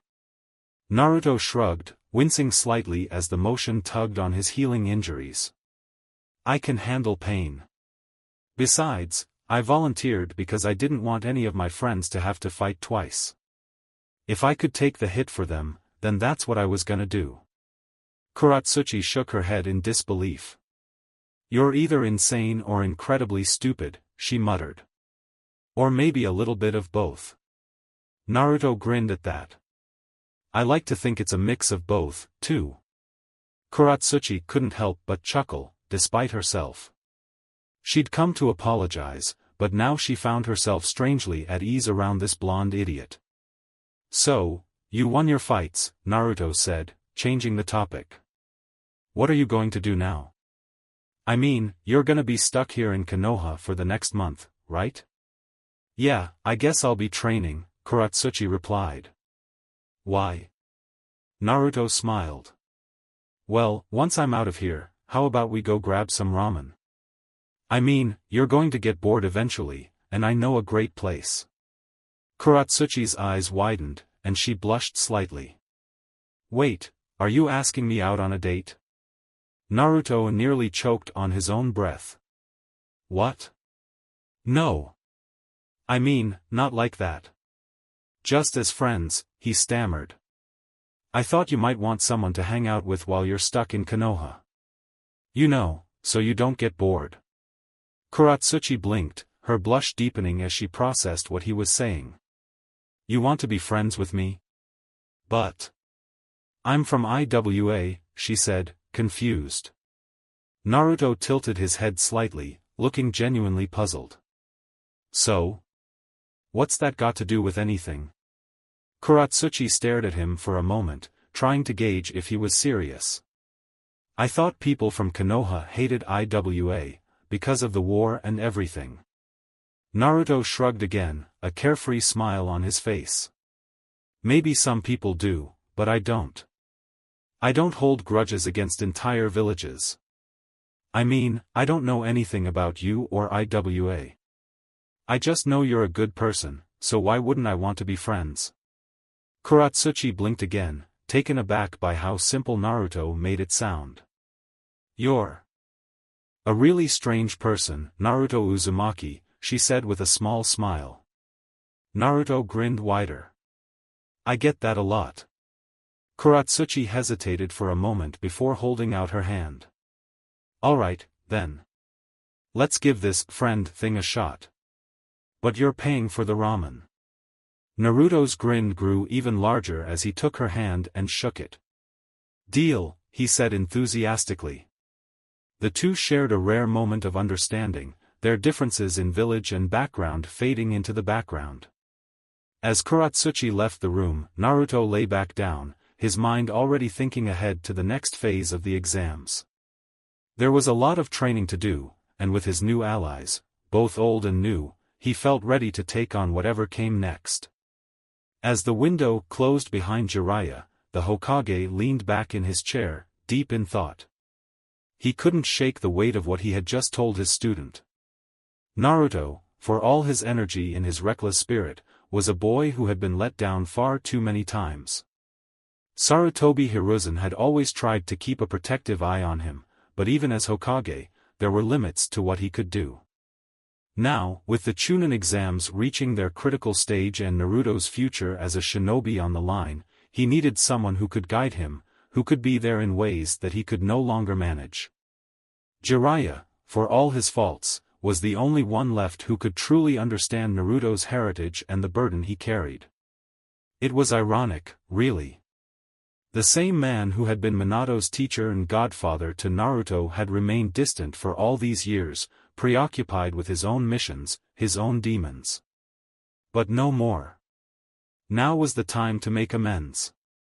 Outside, near training ground 18, Naruto sprinted through the village, eager to get to his training session with Hinata. He still had that goofy grin plastered on his face from teasing Jiraiya earlier, though a part of him still felt irritated. Ero-sanin, he muttered to himself. Just who does he think he is, acting all high and mighty, calling me a midget? Naruto shook his head, letting the thought slide away. He was used to people underestimating him, but the white-haired pervert was going to learn quickly that Naruto Uzumaki wasn't a pushover. Still, deep down, Naruto was intrigued. He had heard stories about Jiraiya, the legendary Sannin, one of the strongest shinobi in the world. If the old man was anything like those stories, there could be a lot for Naruto to learn from him, especially after that grueling fight with Katsuchi. And then there was the thought of his upcoming match in the finals. Ayano Kunnagi. Naruto frowned slightly, recalling the fiery Kumo Kunoichi with her intense gaze and her battle prowess. That was going to be a tough match. He would need to push himself even further during the month of training. And not just for that fight, Gaara was still in the tournament too, and Naruto couldn't shake the eerie feeling that he would face him at some point. But that was for later. For now, he had to focus on helping Hinata. At the training grounds. When Naruto arrived at the training grounds, he found Hinata already waiting. She was dressed in her usual light lavender jacket, her fingers fidgeting nervously as she glanced around, clearly lost in thought. When she noticed Naruto approaching, she quickly straightened up, a light blush coloring her cheeks. "En Naruto-kun," she greeted, her voice soft but filled with determination. "Hey, Hinata." Naruto waved, his usual enthusiastic grin back in place. "Ready for some training?" Hinata nodded, her eyes brightening. "Yes. I've been practicing hard. I know Neji is strong, but I want to prove that I can stand up to him. I want to show everyone that I've grown." Naruto grinned, giving her a thumbs up. "That's the spirit. You've got this, Hinata. Neji's strong, sure, but you've got your own strength. You've just gotta believe in it." Hinata smiled softly, her heart swelling with warmth. Naruto's words were always so encouraging, and today was no different. The fact that he was willing to help her meant the world to her, and she was determined not to let him, or herself, down. Training begins. Naruto had prepared some ideas for Hinata's training. He knew that Neji was a Juken master, and while Hinata had the same Hyuga techniques, Neji's raw talent and experience would make the match incredibly difficult. Naruto's plan was to focus on Hinata's endurance and adaptability. If she couldn't outmatch Neji in pure technique, she could try to outlast him or force him to make mistakes. They started with a few light sparring rounds. Naruto had seen enough of Neji's style during the preliminaries to imitate his cousin's movements, using some of his own unpredictable energy to keep Hinata on her toes. "Don't get too comfortable with just blocking," Naruto advised, dodging one of Hinata's palm strikes. "Neji's fast, and he'll hit you in places you won't expect. You've gotta be quick on your feet and adapt." Hinata nodded, focusing harder. Her Byakugan flared to life, and she honed in on Naruto's chakra points, trying to mimic what she knew about Neji's techniques. Despite the intensity of the training, Naruto could see how hard she was trying, how much effort she was pouring into every strike, every movement. As the hours passed, Naruto noticed the subtle changes in her approach. Hinata's movements were becoming faster, more fluid, and she was beginning to incorporate new footwork to maintain distance from him, something that would be crucial when facing Neji's relentless assault. "Good job, Hinata." Naruto cheered, bouncing back after their latest round. He was sweating, but a wide grin stretched across his face. "You're really getting better. Neji won't know what hit him." Hinata blushed, her heart racing not just from the exertion of their sparring but from Naruto's praise. She bowed her head slightly. Thank you, Naruto-kun. I'll keep working hard. I won't let you down." Naruto gave her a thumbs up. "Just remember what I said, you're strong, Hinata. You don't need to prove it to anyone but yourself." Meanwhile, somewhere else in Konoha, Jiraiya wandered through the streets of Konoha, a determined look on his face. He had just left the hospital after getting his jaw checked out. It turned out Naruto's kick had done more damage than he expected. "That brat's stronger than he looks," Jiraiya muttered, rubbing his still sore chin. Still, as much as he liked to complain, a part of him was impressed. Naruto had inherited more than just his mother's fiery temper and his father's will to protect, he had their strength too. Jiraiya had felt the raw power during Naruto's fight in the preliminaries and knew that with the right guidance, Naruto could become something truly incredible. As he wandered through the village, he spotted several young women gathered near a bathhouse and found his feet drawn in that direction. His mind drifted toward the thought of research, but before he could fully indulge in the idea, he remembered the Hokage's warning. Anko has free rein to punish you if you slack off. Jiraiya winced, the memory of that threat enough to banish any thoughts of peeking. He sighed, turning away from the bathhouse, cursing under his breath. Why'd he have to bring Anko into this? Still, despite his usual distractions, Jiraiya couldn't shake the feeling that this training with Naruto wasn't just about making amends. There was something bigger at play, and deep down, he knew that Naruto was more than just a student, he was the legacy of Minato and Kushina. Protecting and training Naruto wasn't just a duty, it was a responsibility Jiraiya had failed to uphold for far too long. Now, with the Chunin exams on the horizon, Jiraiya would have to step up in ways he hadn't in years. Back at the Hokage's office, Sarutobi sat back in his chair, his pipe resting gently between his fingers as he stared out of the window at the village below. The sun was setting, casting a warm glow over Konoha, but the Hokage's thoughts were heavy. Naruto was growing stronger, and with that strength came new threats and dangers. Orochimaru was still out there, lurking in the shadows, and who knew what other enemies might be waiting, watching. Hiruzen let out a soft sigh, closing his eyes for a moment. Minato. Kushina, your boy is going to be something great, but the road ahead is filled with challenges. I just hope that Jiraiya can help him shoulder that burden. As the Hokage opened his eyes, the weight of his years pressed down on him. Time was slipping away, and there was still much to do before the final stage of the Chunin exams. For now, all he could do was trust in Jiraiya, and in Naruto, to be ready when the time came. As Jiraiya found himself surrounded by an angry mob of hospital staff and medics, his mind raced for a way out. How did things go so wrong, so fast? One moment he was walking into the hospital hoping to get his bruises patched up, and now he was facing an enraged group of people who seemed ready to tear him apart. The worst part? It all started because of a misunderstanding about Naruto. Nikone-chan, let's be reasonable. Jiraiya stammered, trying to placate Yugao, the ANBU captain who had slapped a chakra suppression seal on him. His arms flailed as he was backed into a corner by the angry hospital staff. The slap from the seal had left him disoriented, and now his chakra was effectively blocked off. No reason needed, Yugao said coldly, her voice as sharp as her katana. Naruto-kun is more than just a vessel for the Kyuubi. You insult him, and by extension, you insult everything he's worked for, everything he's proven.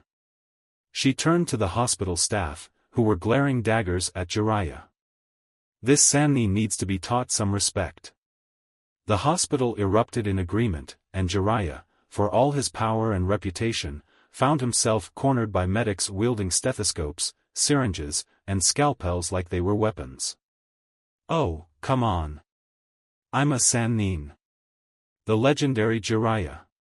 Surely, we can talk about this, he tried to reason, but the angry mob was having none of it.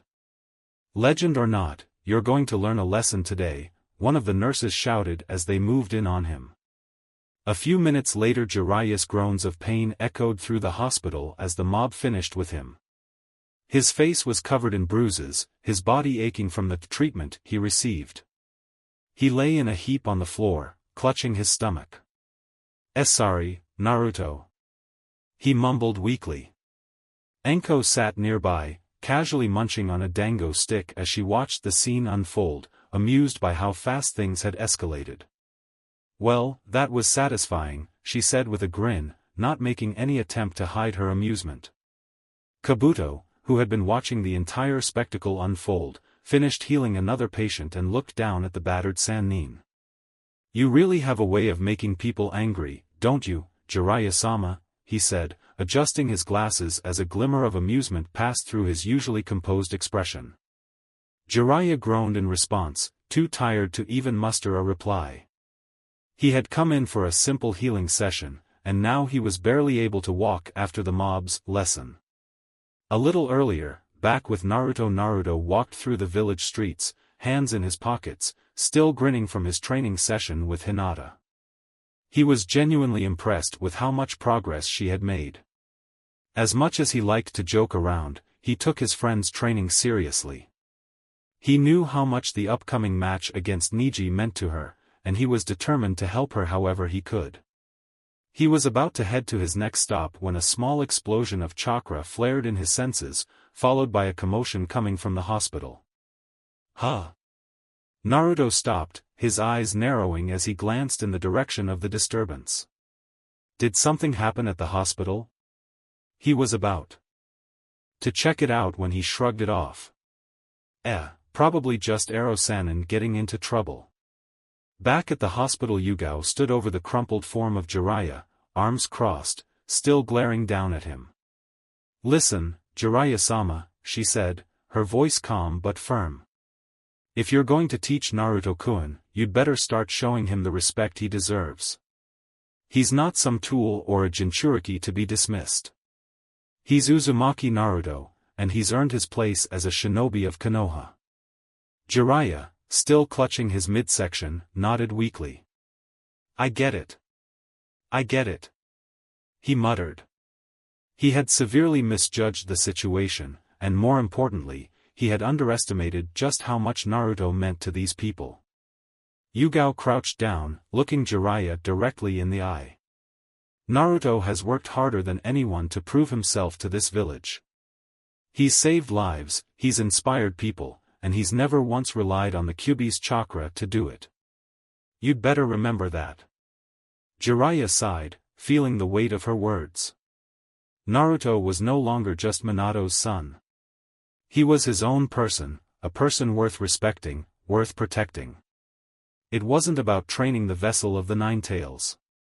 It was about teaching someone with immense potential, someone who had already carved his own path in the shinobi world. Yugao rose and turned to Anko, giving her a nod. "Looks like our work here is done." "Too bad," Anko smirked, flipping her dango stick to toss it into a nearby trash can. "I was hoping for a little more action." As the staff of the hospital dispersed, Kabuto finished his rounds and walked over to Jiraiya. "You should be more careful with your words, Jiraiya-sama," he said, a smirk tugging at the corner of his lips. "Naruto-kun has more people looking out for him than you think." "Yeah, I noticed," Jiraiya grumbled, gingerly standing up, still feeling the sting of his injuries. "I'm gonna have to up my game if I want the kid to take me seriously." Anko grinned mischievously. "Well, looks like you've learned your lesson. Don't mess with Naruto-kun, or you'll have half the village coming after you." As Jiraiya limped toward the exit, he couldn't help but chuckle, despite the pain. Naruto had really built something special here, a web of connections, of loyalty, and of trust. He'd have to be careful moving forward, because he was no longer just dealing with Minato's legacy, he was dealing with Naruto's. As he left the hospital, he muttered to himself, "All right, brat. You win this round, but tomorrow, the real training begins." As Kara Ichiraku's words hung in the air, the three girls sat in stunned silence, each processing the whirlwind of emotions stirred up in the past few minutes. Sakura was still reeling from Ayam's unexpected confession, her mind racing with questions she wasn't sure she wanted the answers to. The fact that Ayam had kissed Naruto, and not just once, but multiple times, sent a jolt of jealousy through her, something she never imagined she'd feel over the quiet, kind ramen waitress. Katsuchi, for her part, was doing her best to hide her surprise. She hadn't pegged Naruto as someone who would have such a varied romantic life, though it only made him more interesting in her eyes. Still, a part of her couldn't help but feel the growing tension between herself and Sakura. It was obvious that the pink-haired girl had deeper feelings for Naruto, but whether or not she'd act on them was another matter entirely. Ayano, now bright red from both embarrassment and the weight of her confession, was nervously fiddling with her apron. She hadn't meant to blurt out her secret like that, but Kara's teasing had thrown her off balance. Still, the fact that it was out in the open now was both a relief and a cause for concern. She'd been nursing feelings for Naruto for a long time, and though she knew he had a special place in his heart for her, she wasn't blind to the way he interacted with the other girls. For a while, no one spoke. The air was thick with unspoken tension, and each girl was lost in her own thoughts. Sakura's thought. Sakura clenched her fists under the table, her mind racing back to all the time she had spent pushing Naruto away while chasing after Sasuke. The guilt was overwhelming. All this time, Naruto's been there for me, but I never really appreciated it, never really saw him. She couldn't deny it anymore. Naruto meant something more to her now, something deeper than she had ever expected. But seeing the way Ayano spoke about him, and Katsuchi, for that matter, made her realize just how much she might have taken him for granted. What if I'm too late? That thought alone made her stomach turn. Naruto had grown so much since their days as academy students. He was no longer the goofy kid who only sought attention and praise, he was strong, kind, and determined. He had friends, admirers, even people like Katsuchi and Ayano vying for his attention. Sakura suddenly felt unsure of where she stood in his life, and it scared her. I can't let him slip away, she whispered under her breath, her resolve hardening. She glanced at the ticket Kara had given her. Day before the third exam. She wasn't sure what this performance was about, but she knew one thing for certain, she wasn't going to let her feelings stay buried anymore. Katsuchi's thoughts. Katsuchi, on the other hand, was trying to size up her competition. It wasn't as though she had any grand romantic plans for Naruto, at least not yet, but it was becoming clear to her that Naruto was a lot more popular with the girls than she initially thought. Her smirk from earlier had faded into something more contemplative. She looked at Sakura from the corner of her eye, noting the tension in the other girl's posture. So, she has feelings for him too. Katsuchi wasn't sure what to make of it. Part of her respected Naruto for how much of an impact he had on the people around him. After all, it wasn't easy to earn the admiration of so many, and part of her was intrigued by the idea of getting closer to him herself. She had come to see him as a friend, but maybe it could be more. She shrugged inwardly. It was too soon to tell, but she wasn't one to back down from a challenge. Well, whatever happens, she muttered, this will definitely be interesting. Ayano's thoughts. Ayano was still coming to terms with the fact that she'd openly admitted to kissing Naruto in front of both Sakura and Katsuchi. She hadn't meant to stir things up, but now that the truth was out, there was no taking it back. She wasn't ashamed of her feelings, far from it, but she was beginning to realize that Naruto's heart might be more complicated than she had anticipated. She sighed softly, her fingers lightly tracing the edge of the ticket in front of her. Maybe I've already missed my chance, she thought, the weight of her own insecurities creeping in. Naruto was the type of person who loved deeply and sincerely, and she wasn't sure if she could stand in the way of that, especially if there were others who could make him happy. But still. She smiled to herself, remembering the way Naruto would look at her sometimes, the way he'd brighten up when they spent time together. Maybe, there's still a chance. The silence breaks. Katsuchi was the first to break the silence. So, this performance Naruto mentioned, she said, tapping the ticket with her finger, anyone know what it is? Sakura shook her head, still feeling the burn of jealousy but doing her best to hide it. No clue. But if it's the day before the third exam, it's gotta be something big, right? Ayano nodded, still blushing but managing to speak. Naruto-kun mentioned something about it the last time we talked. I think he's been working on a surprise for everyone, but he didn't give away any details. Katsuchi grinned. Well, that sounds like him. Always full of surprises, that one. Sakura couldn't help but agree, a small smile forming on her lips despite the whirlwind of emotions she was feeling. Naruto was unpredictable, but that was part of what made him so special. He always found ways to surprise her, to make her see things in a different light. Meanwhile, with Naruto raced through the village, the conversation with Sakura, Katsuchi, and Ayano still fresh in his mind. He was late for his training session with Anbu, but he couldn't help but feel a strange sense of satisfaction.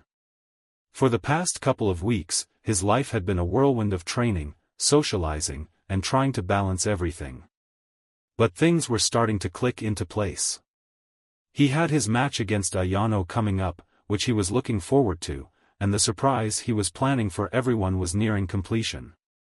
He grinned, thinking about how shocked everyone would be when they saw what he had in store. This is gonna be awesome. But even as he focused on his training, he couldn't stop his mind from drifting back to the girls at Ichiraku. Each of them had become important to him in their own way, and he valued every friendship he had made. But deep down, Naruto knew that eventually, he would have to confront something more serious. His heart was starting to pull him in different directions, and soon, he would have to figure out where it truly lay. But for now, he had a village to protect, a tournament to win, and a lot of training to finish. Back at Ichiraku Ramen, Sakura, Katsuchi, and Ayano sat together, quietly contemplating the ticket Naruto had left for each of them. Whatever this performance was, it seemed to be something important, a moment where everything might change. Katsuchi smirked, breaking the silence once more. Looks like we'll have to see who can cheer him on the loudest, huh? Sakura clenched her fists, her determination renewed. I won't let anyone else have him. Ayano simply smiled, keeping her thoughts to herself. We'll see what happens. Each of them had their own plans, but one thing was certain, when it came to Naruto Uzumaki, nothing was ever simple. As Naruto asked his question, Byakuya, the enormous white tiger with the golden vest, tilted his head slightly, his golden eyes narrowing in contemplation. There was a brief silence, filled only with the low hum of power that seemed to radiate from the summoned beast. Finally, the tiger spoke, his deep voice reverberating throughout the cavern. The Shinju is no ordinary tree, boy, Byakuya began. It's also known as the divine tree, the source of all chakra that exists in this world. Long ago, the world did not know of chakra. It was the Shinju that produced this life energy, sustaining the land and all its people.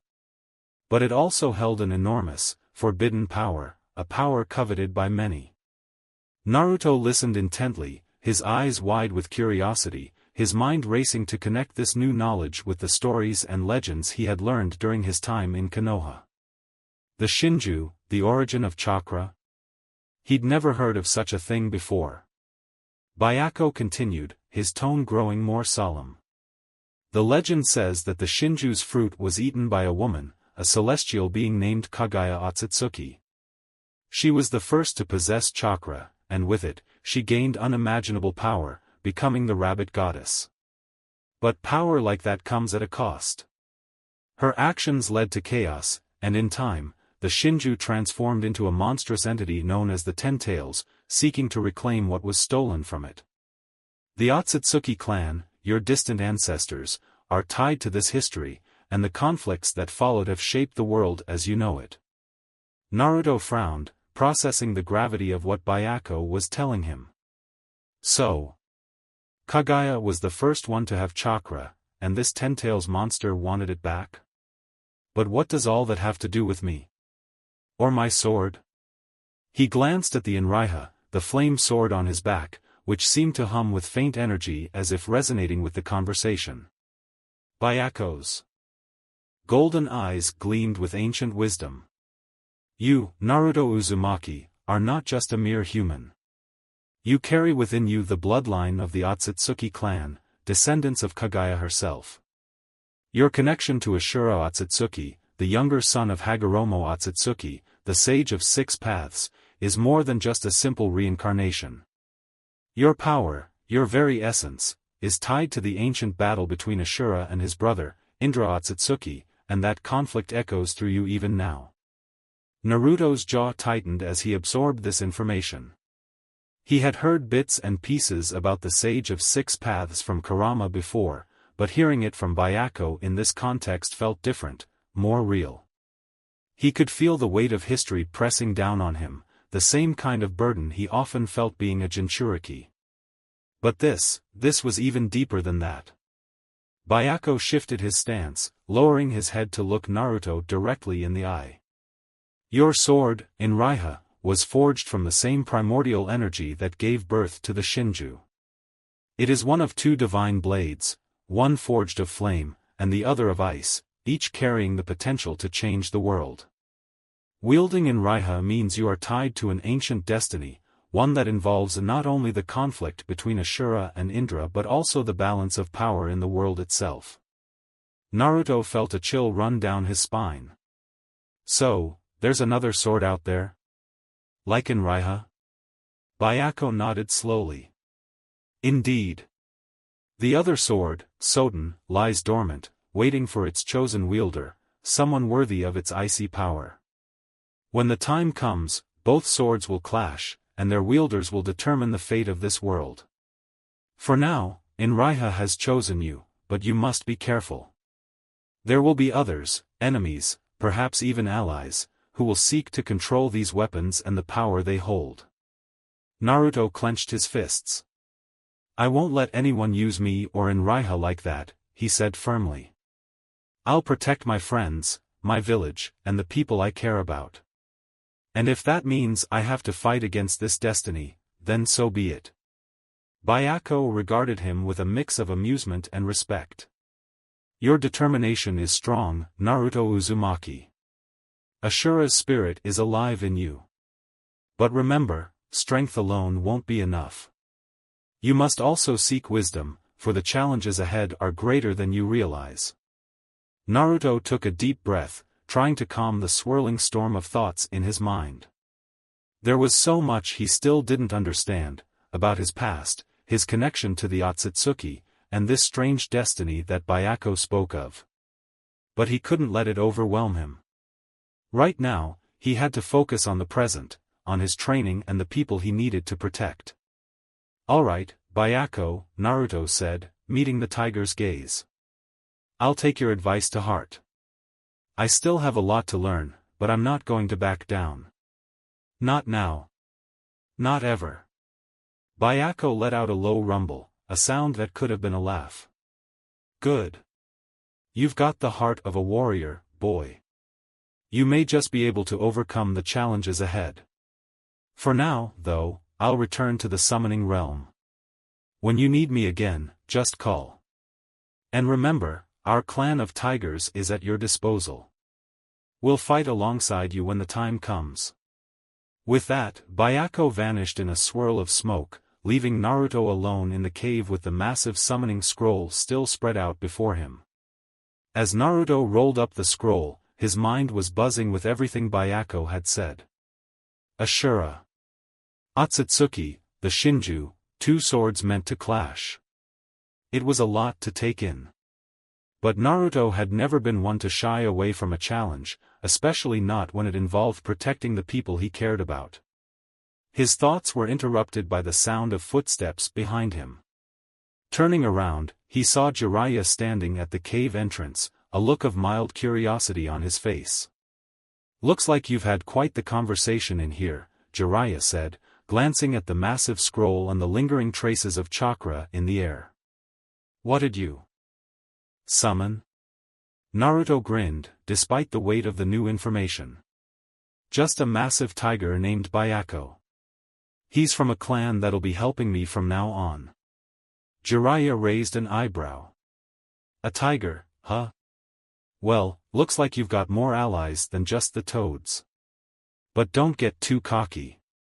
We've still got a lot of training to do, and if you think I'm going easy on you just because you've got a big cat backing you up, you're in for a surprise. Naruto smirked, feeling a renewed sense of determination. Bring it on, Arrow Sennin. As they made their way out of the cave, Naruto's mind drifted back to Byaku's words, the ancient history of the Akatsuchi, and the destiny that seemed to be unfolding before him. He knew one thing for sure: whatever challenges lay ahead, he'd face them head-on. After all, that was what it meant to be Naruto Uzumaki, to never give up, no matter how tough the road might get. Naruto sat on the cold stone floor of the temple, the weight of what just happened settling in. His chest still throbbed from the pain, and the faint sensation of that strange black fire lingered in his mind. He had been reckless, again. This wasn't the first time he'd rushed into something without thinking it through, but it was probably the closest he had come to dying. That was way too close, he muttered to himself, rubbing the spot where the black fire had seared into him. I really need to stop doing stupid stuff like that. Kurama, still grumbling in the back of his mind, chimed in. You don't say, genius. Next time, think twice before messing with ancient Uzumaki seals. You have no idea what half of them do. Naruto sighed, standing up slowly and brushing the dust off his clothes. His legs still felt a little wobbly, but he couldn't stay here much longer. There was something eerie about the place, and now that he'd survived his brush with the black fire, he wasn't in the mood to push his luck any further. Still, there was a part of him that was curious. If the black fire had bonded him to the mask, somehow tied him to the Shinigami that had devoured his father's soul and Kurama's other half, what did that mean for him? Could he eventually use it to his advantage? Or would it come back to bite him later? I'll figure it out later, Naruto decided, stepping back from the spot where the black fire had once burned. For now, I need to focus on the present. As he started making his way back toward the entrance of the Uzumaki clan's mask storage temple, he found his thoughts drifting to the people waiting for him outside, Jiraiya, his friends, and his upcoming match in the finals. He couldn't afford to let distractions like this get in the way of his training. He had promised himself and everyone he cared about that he would win. As Naruto emerged from the temple, he squinted at the sunlight filtering through the canopy of trees. It was a bright day in Konoha, and the village was bustling with activity as always. He took a deep breath, appreciating the fresh air after the staleness of the ancient temple. The massive tiger that had guided him there earlier was still waiting for him outside, lounging lazily in the shade. Growl. Yeah, I know, Naruto said, patting the tiger's massive head. That place gives me the creeps, too. Growl growl. I'll keep the mask stuff in mind. Thanks for leading me here, buddy, Naruto added, nodding gratefully to the tiger. The beast's golden eyes watched him with quiet understanding, as if it knew more than it let on. Before Naruto could turn to leave, the tiger's tail flicked out, gently wrapping around his leg and stopping him. Growl. Naruto frowned in confusion. What? What are you? The tiger's golden eyes locked onto his, and for a brief moment, it was as if the beast's very presence became heavier, more intense. Naruto's heart raced as he realized the tiger was communicating something deeper, something more than just its usual growls. In that moment, Naruto felt an odd sensation.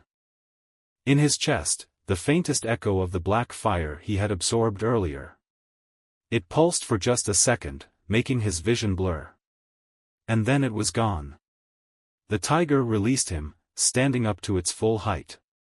With one final, lingering growl, it turned and padded away into the dense foliage, disappearing from sight. Naruto stood there for a moment, trying to make sense of what had just happened. Had the tiger been trying to warn him about something? Or was it simply his imagination playing tricks on him after the ordeal in the temple? Shaking his head, Naruto decided not to dwell on it for now. He had more pressing matters to focus on, and his training with Jiraiya awaited. He had already lost enough time to this strange detour.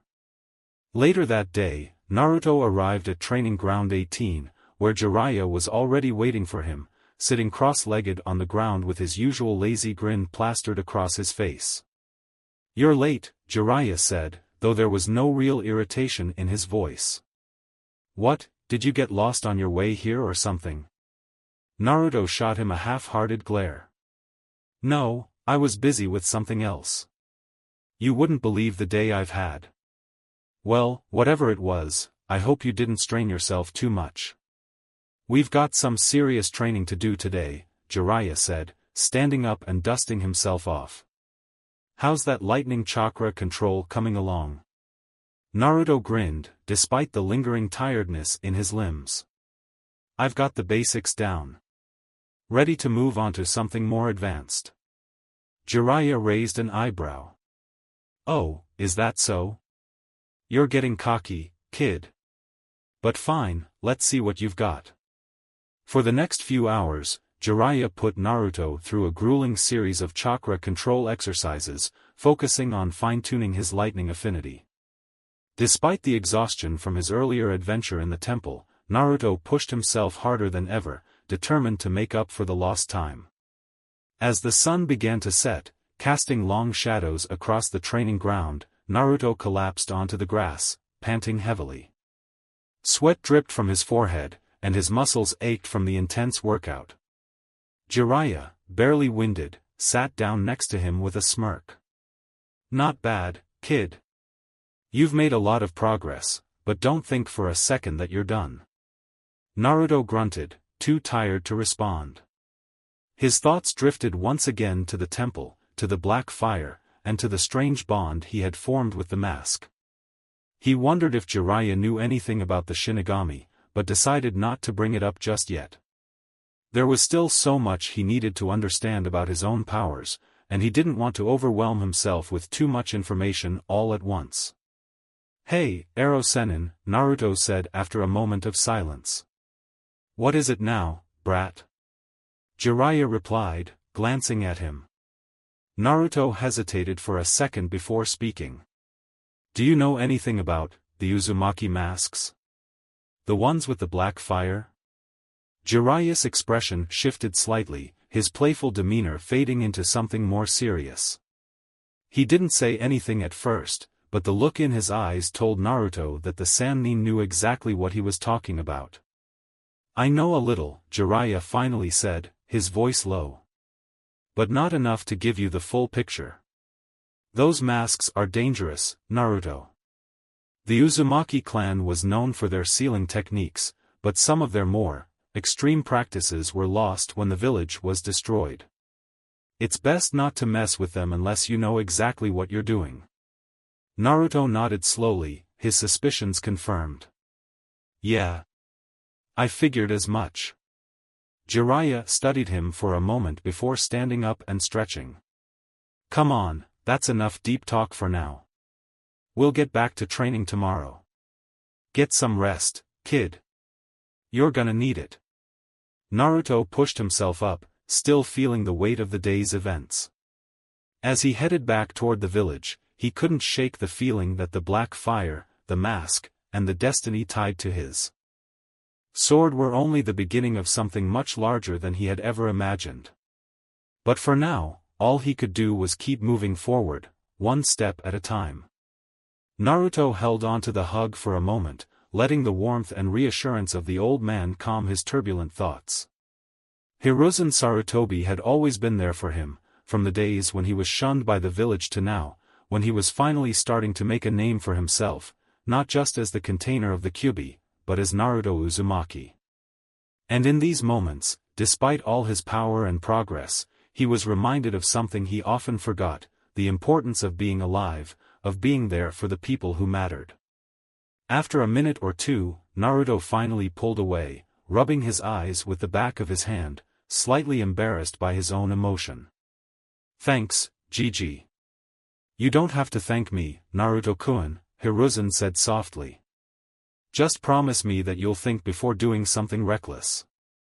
There's a fine line between bravery and foolishness, and you're walking it too closely these days. Naruto nodded, understanding the weight behind his words. I get it. I'll be more careful, for you and for everyone else. Hiruzen's expression softened. That's all I ask, my boy. The moment of seriousness passed, and Naruto quickly wiped away the last of his tears, regaining his usual energetic demeanor. So, what brings you here, Gigi? Not that I don't enjoy seeing you, but I'm guessing you didn't just come for a chat. Ah, yes, Hiruzen said, settling himself into one of the chairs in the room. I wanted to discuss something important with you before the Chunin exams continue. Naruto perked up, sensing the shift in tone. What's up? The Hokage folded his hands in his lap, his eyes thoughtful. As you know, the third exam is coming up soon. Many influential people will be there, nobles, daimyo, even the leaders of other villages. It's more than just a test for the genin, it's a showcase of our village's strength and future potential. And in your case, it will be the first time many of these people will see you in action. Right, Naruto nodded. He'd been preparing for this, but he wasn't entirely sure where Hiruzen was going with this. I have no doubt in your abilities, Naruto-kun. However, you need to understand that this tournament isn't just about fighting. It's about making an impression on people who could change the course of your future, Hiruzen explained. You've already proven yourself to Konoha, but there will be those who judge you purely based on who they think you are, because of your connection to the Kyuubi, because of your parentage, or simply because they don't know you. Naruto's fists clenched at the mention of the Kyuubi. So what? Let them think whatever they want. I'll show them what I can do in the arena.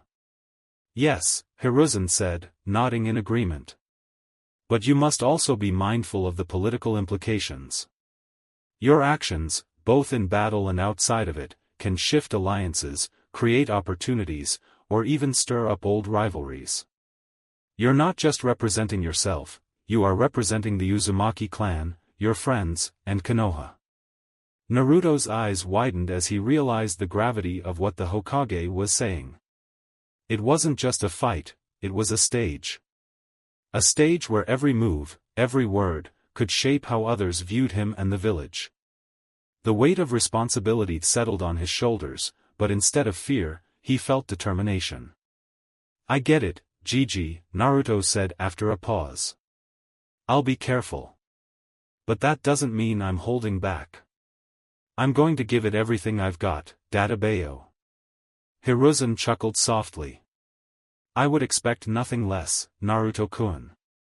Just remember, strength isn't only about how hard you hit, but how you carry yourself afterward. Naruto grinned, the fire in his eyes clear. Got it. So, is that all, or do you have more advice to pile on me before I go win this thing? The Hokage smiled warmly. Just one last thing. He reached into his robes and pulled out a small, beautifully crafted wooden box. He handed it to Naruto, who looked at it curiously. What's this? Naruto asked, raising an eyebrow. Open it and see, Hiruzen replied.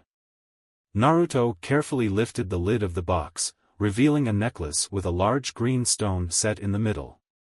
His breath caught in his throat as he recognized it. This was Shodai Hokage's necklace, wasn't it? Naruto whispered, almost reverently. He had heard stories about it before. It was a symbol of great power, passed down from Hashirama Senju himself. Hiruzen nodded. Yes. It was given to me many years ago, and I've kept it safe ever since. But now, I think it's time it found a new owner. Naruto looked up, his eyes wide with surprise. Why you want me to have it? Yes, Hiruzen said with a gentle smile. It's a symbol of leadership, strength, and most importantly, hope. I believe it belongs to you now, Naruto-kun. You've grown so much, and I know you'll do great things in the future. Naruto stared at the necklace for a moment before closing the box carefully. I don't know what to say. This means a lot, Gigi. Just promise me one thing, Hiruzen said, his voice soft but serious. When the time comes for you to make hard decisions, always remember who you are and what you stand for. Don't let power or fear cloud your judgment. Trust in your heart, and trust in the people who care about you. Naruto nodded, gripping the box tightly. I promise. The Hokage smiled warmly, standing up from his seat. Good. Now, I'll leave you to your preparations. The Chunin exams are only a few days away, after all. As Hiruzen turned to leave, Naruto called out to him. Hey, Gigi, thanks. For everything.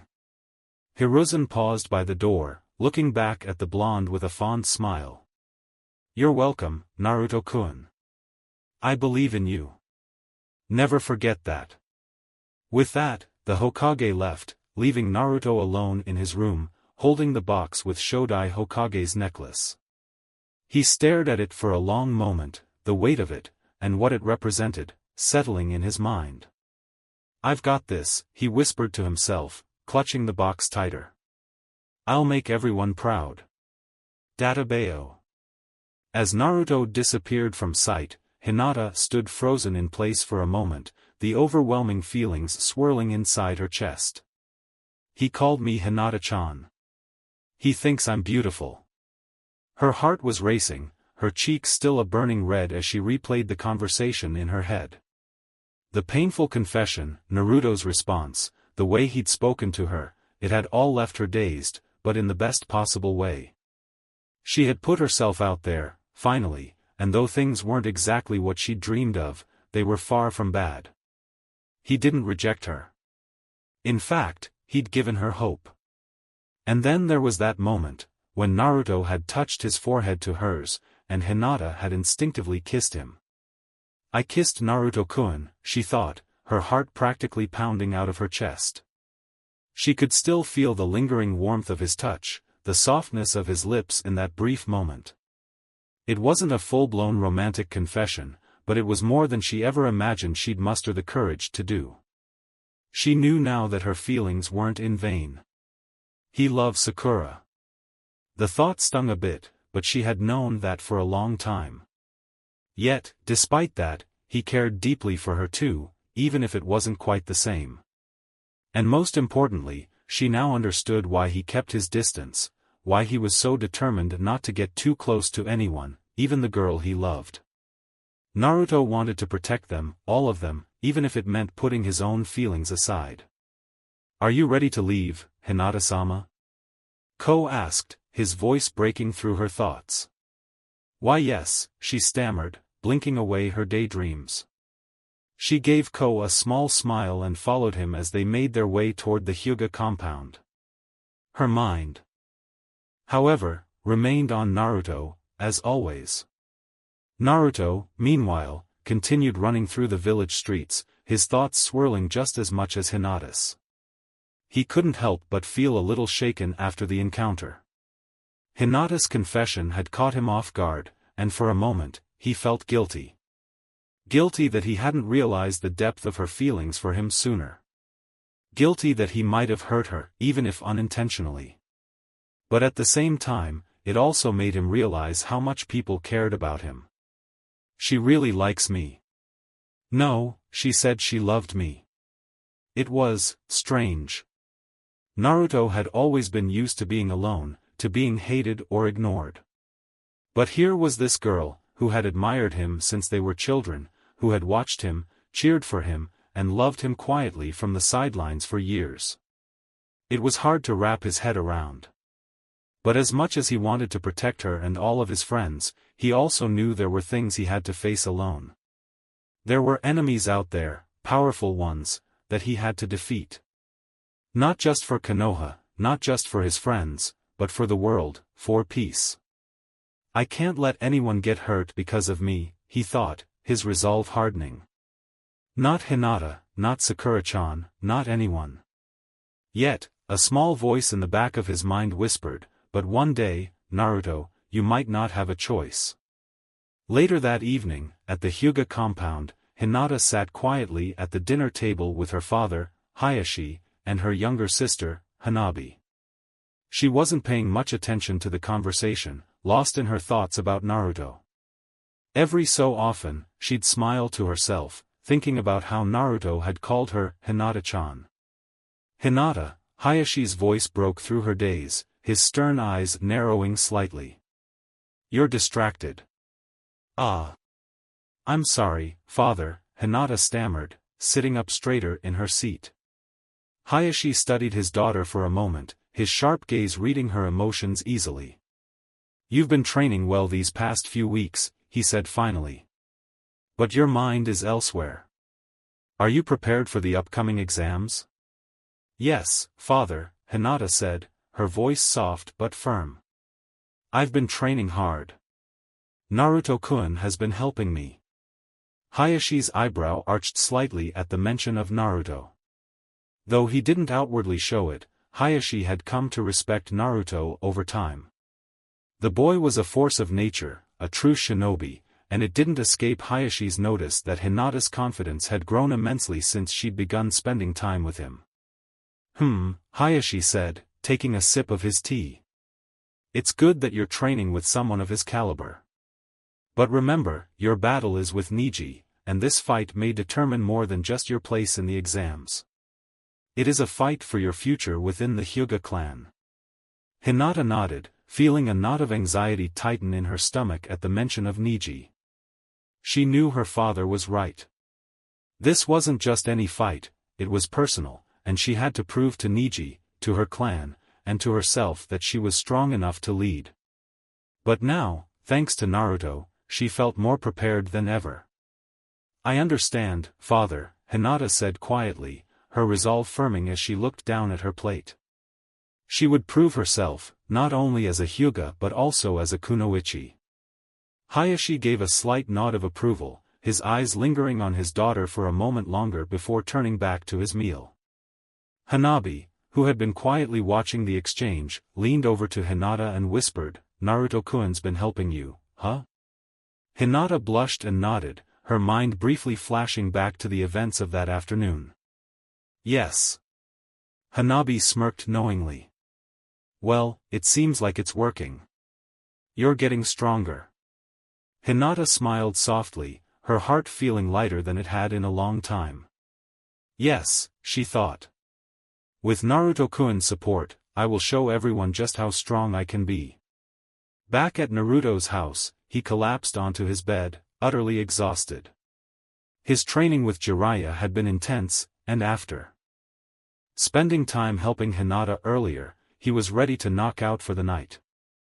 But as he stared up at the ceiling, Hinata's confession replayed in his mind, over and over again. I like you very, very much. Naruto sighed, rubbing his face with his hands. Why does everything have to be so complicated? He thought. He cared about Hinata, no doubt. She was an incredible person, and he'd always admired her determination, but I love Sakura-chan. That much was clear to him. But, deep down, there was a part of him that couldn't shake the feelings that Hinata had stirred up. Feelings he wasn't quite ready to confront yet. I'll figure it out, later, he muttered to himself, closing his eyes. For now, all he could do was focus on the upcoming exams and becoming stronger. Everything else would have to wait. As sleep overtook him, the thought of Hinata's tearful confession lingered in the back of his mind. Even if he didn't have an answer for her now, he would make sure that when the time came, he'd be strong enough to protect her, and everyone else he cared about. As Nico entered the hospital room where Hayate lay, she felt a rush of emotions well up inside her. Seeing him there, still breathing, still alive, was more than she could have hoped for after hearing he had been attacked. She approached his bedside slowly, her mask tucked under her arm as she knelt beside him. Her heart ached. Hayate had always been there for her, whether it was as a sparring partner or a companion in missions, their bond had grown over the years. She reached out, brushing a lock of his hair from his face. His usually pale complexion had some color again, thanks to Naruto's intervention. Naruto-kun, she thought, feeling both relieved and indebted to the blonde. He had gone to such great lengths, putting himself in danger, just to save Hayate. That reckless idiot, she thought, though her heart swelled with gratitude. It was exactly like Naruto to act without thinking of the potential consequences for himself, especially when it came to protecting someone he cared about, or, in this case, protecting her from grief. As she sat there beside Hayate, the room quiet except for the rhythmic sound of his breathing, Nico felt a deep resolve take root in her heart.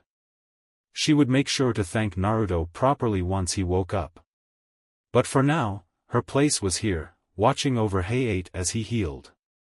Meanwhile, in the Hokage's office, Hiruzen sat back in his chair, listening intently as Dr. Makahita explained the finer details of the chakra that had healed Hayate. As I mentioned, Hokage-sama, Makahita began, the chakra Naruto used wasn't ordinary. It's denser, more potent. My theory is that it's not just about quantity, there's something more to it.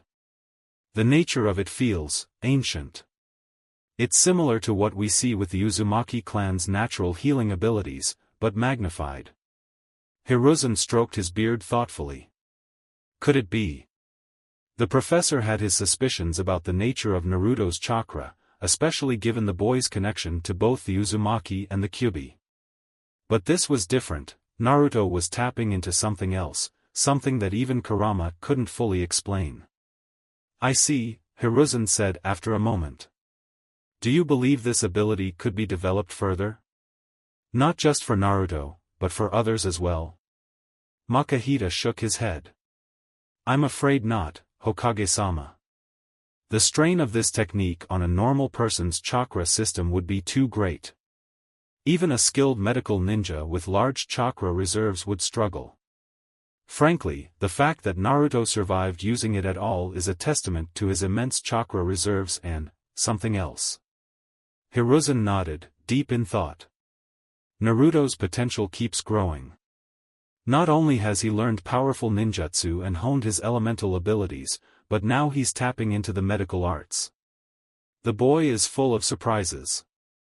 The third Hokage let out a small sigh. We'll have to keep a close eye on him. He's come far, but I don't want him overextending himself. Makahita gave a nod of agreement. I'll make sure the hospital keeps track of his condition. If he uses that chakra technique again, I'd like to run more tests to see how it's affecting his body. Thank you, Hiruzen said. And ensure that Hayate is guarded at all times. Whoever attacked him may try again, and we can't risk losing him. I'll see to it, Hokage-sama, Makahita replied before excusing himself from the office. Once alone, Hiruzen sighed, staring out the window at the village. Naruto, you're walking a fine line, my boy. But I believe in you. Just make sure you don't burn yourself out before your time. Later that night, in the hospital room next to Hayate's, Naruto lay in bed, his body still recovering from the strain he had put himself through. His hands and legs were bandaged, and his chakra network was still sore from overuse, but he would be all right. The medical staff had said he'd be back on his feet soon, though they strongly advised against any heavy training for a while. In his sleep, Naruto dreamed. He was standing in a vast field, a sea of golden grass stretching out in every direction. Above him, the sky was a brilliant blue, with the sun shining brightly. He felt peaceful here, more at ease than he had been in a long time. Then, out of the corner of his eye, he saw a figure approaching. It was a man, tall, broad-shouldered, with bright red hair tied back in a messy ponytail. The man looked familiar, yet strange at the same time. He wore old, traditional armor, similar to the kind Naruto had seen in the ancient scrolls of his clan. The man smiled at him, and Naruto felt a sense of warmth and pride wash over him. You've come far, Naruto, the man said, his voice deep and filled with kindness. Who are you? Naruto asked, taking a step forward, feeling an odd connection to the man. The man chuckled softly. You should already know. I've been watching over you for some time now. Naruto blinked, trying to piece it together. Ashura, he whispered, the name coming to him as if from a distant memory. The man nodded. That's right. You carry my legacy, just as you carry the legacy of your clan and your village. Naruto's eyes widened. So, you're real? Ashura grinned. Of course I'm real. And so are you. You've inherited more than you know, Naruto. Your power, your will, it's all part of something much greater. Naruto swallowed, feeling the weight of Ashura's words. But, why me? I'm just trying to protect my friends, to get stronger. Ashura placed a hand on Naruto's shoulder. That's all I ever wanted to. To protect the people I loved, to create a world where no one had to suffer. That's your path as well. Naruto nodded slowly, feeling the connection between them. But I'm not strong enough yet. There are still people I can't protect. You will be, Ashura said, his voice filled with certainty. But remember, true strength doesn't come from power alone. It comes from your heart, from your bonds with others. Naruto looked up at Ashura, his resolve hardening. I'll do whatever it takes to protect them. I won't let anyone else die because I wasn't strong enough. Ashura smiled, his hand still resting on Naruto's shoulder. I believe in you, Naruto. You'll surpass all of us, in time. And with that, Ashura began to fade, his form dissolving into golden light that filled the dreamscape. Naruto woke up with a start, his heart racing. He was back in the hospital room, the dim light of the moon casting long shadows across the floor. He felt a strange sense of clarity, like a missing piece of the puzzle had just fallen into place. Ashura, he thought, his hand resting over his chest. He didn't fully understand what the dream had meant, but one thing was clear, he wasn't alone.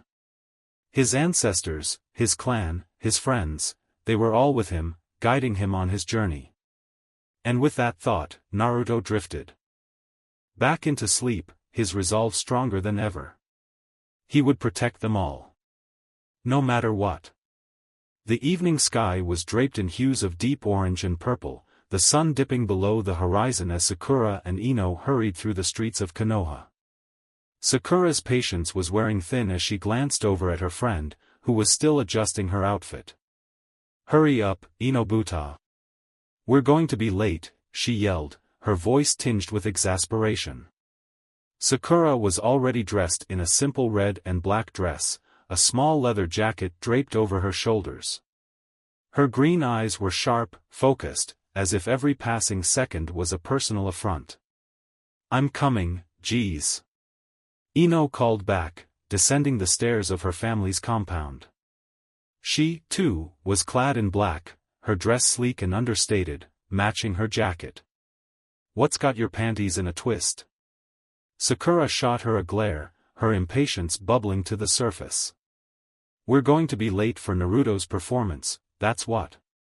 If we weren't friends again, I'd kick your ass right now. Ino just smirked, brushing off the threat with ease. Yeah. Kachan, Tachan, I'm going out, she called over her shoulder. Her mother's warm voice came from somewhere deeper in the house. Have fun, Muzum-chan. Ako's words were soft, a contrast to the deep grumble from Inoichi that was barely audible. The moment they were outside, Sakura wasted no time, pushing off the ground with chakra-enhanced speed. I swear, Ino, we better not be late, she muttered as they leapt from rooftop to rooftop, their shadows flickering against the pale moonlight. Ino kept pace easily, a confident smirk tugging at her lips. Don't worry, forehead, she said, teasingly emphasizing the nickname, her tone full of amusement. The two moved swiftly, their banter dissolving into focused silence as they neared their destination. 15 minutes later, they arrived at the club where Naruto's performance was already underway. The low, steady thrum of music vibrated through the air as they slipped inside. As soon as they entered, the final notes of a song faded, and both girls turned toward the stage, eyes widening at the sight of the blonde figure performing under the dim lights. Naruto was in the middle of his set, his presence on the stage commanding, confident. In that moment, Sakura's heart sank, a sharp glare directed at Ino. You're late, came a voice from behind them, low and familiar. Both girls whirled around to see Sasuke and Karen approaching, the Uchiha's dark eyes as unreadable as ever. Karen stood beside him, adjusting her glasses as her red hair fell across her shoulders. It was his second song, Sasuke continued, his tone as calm and cool as ever. Everyone performing tonight only gets 4 songs, 5 if the audience wants an encore. No one's had an encore tonight, though. Not yet.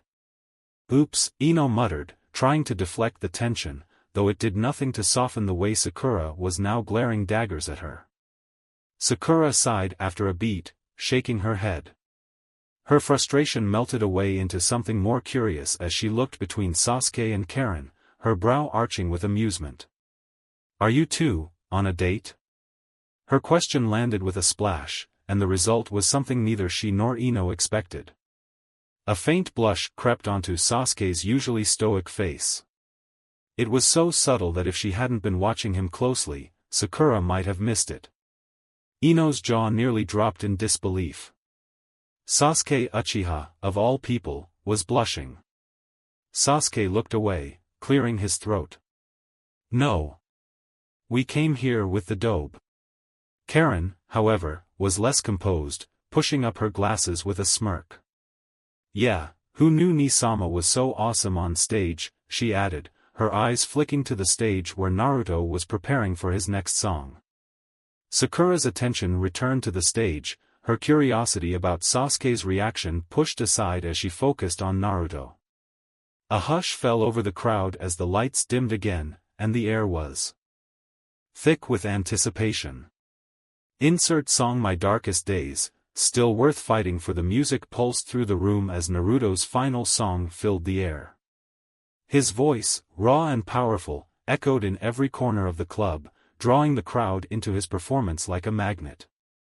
The emotions were palpable, his lyrics vibrating with the passion of someone who had fought too many battles to give up now. His words hung in the air, touching everyone in the room, especially Sakura, who stood transfixed, her heart thudding in her chest. The moment Naruto locked eyes with her, it was as if the world around them blurred. For those brief seconds, it felt like they were alone, just him, singing his heart out, and her, lost in the intensity of his gaze. His words cut deep, and the blush on her cheeks only deepened as she realized the weight of his stare. There was something there, something real, something unspoken but understood. Beside her, Ino and Karen cheered loudly, their excitement blending into the uproar of the crowd. Hoo! You're the best, Nisama. Karen screamed, her voice rising above the cheers. Even Sasuke, normally so cool and detached, allowed a small smile to tug at the corner of his mouth.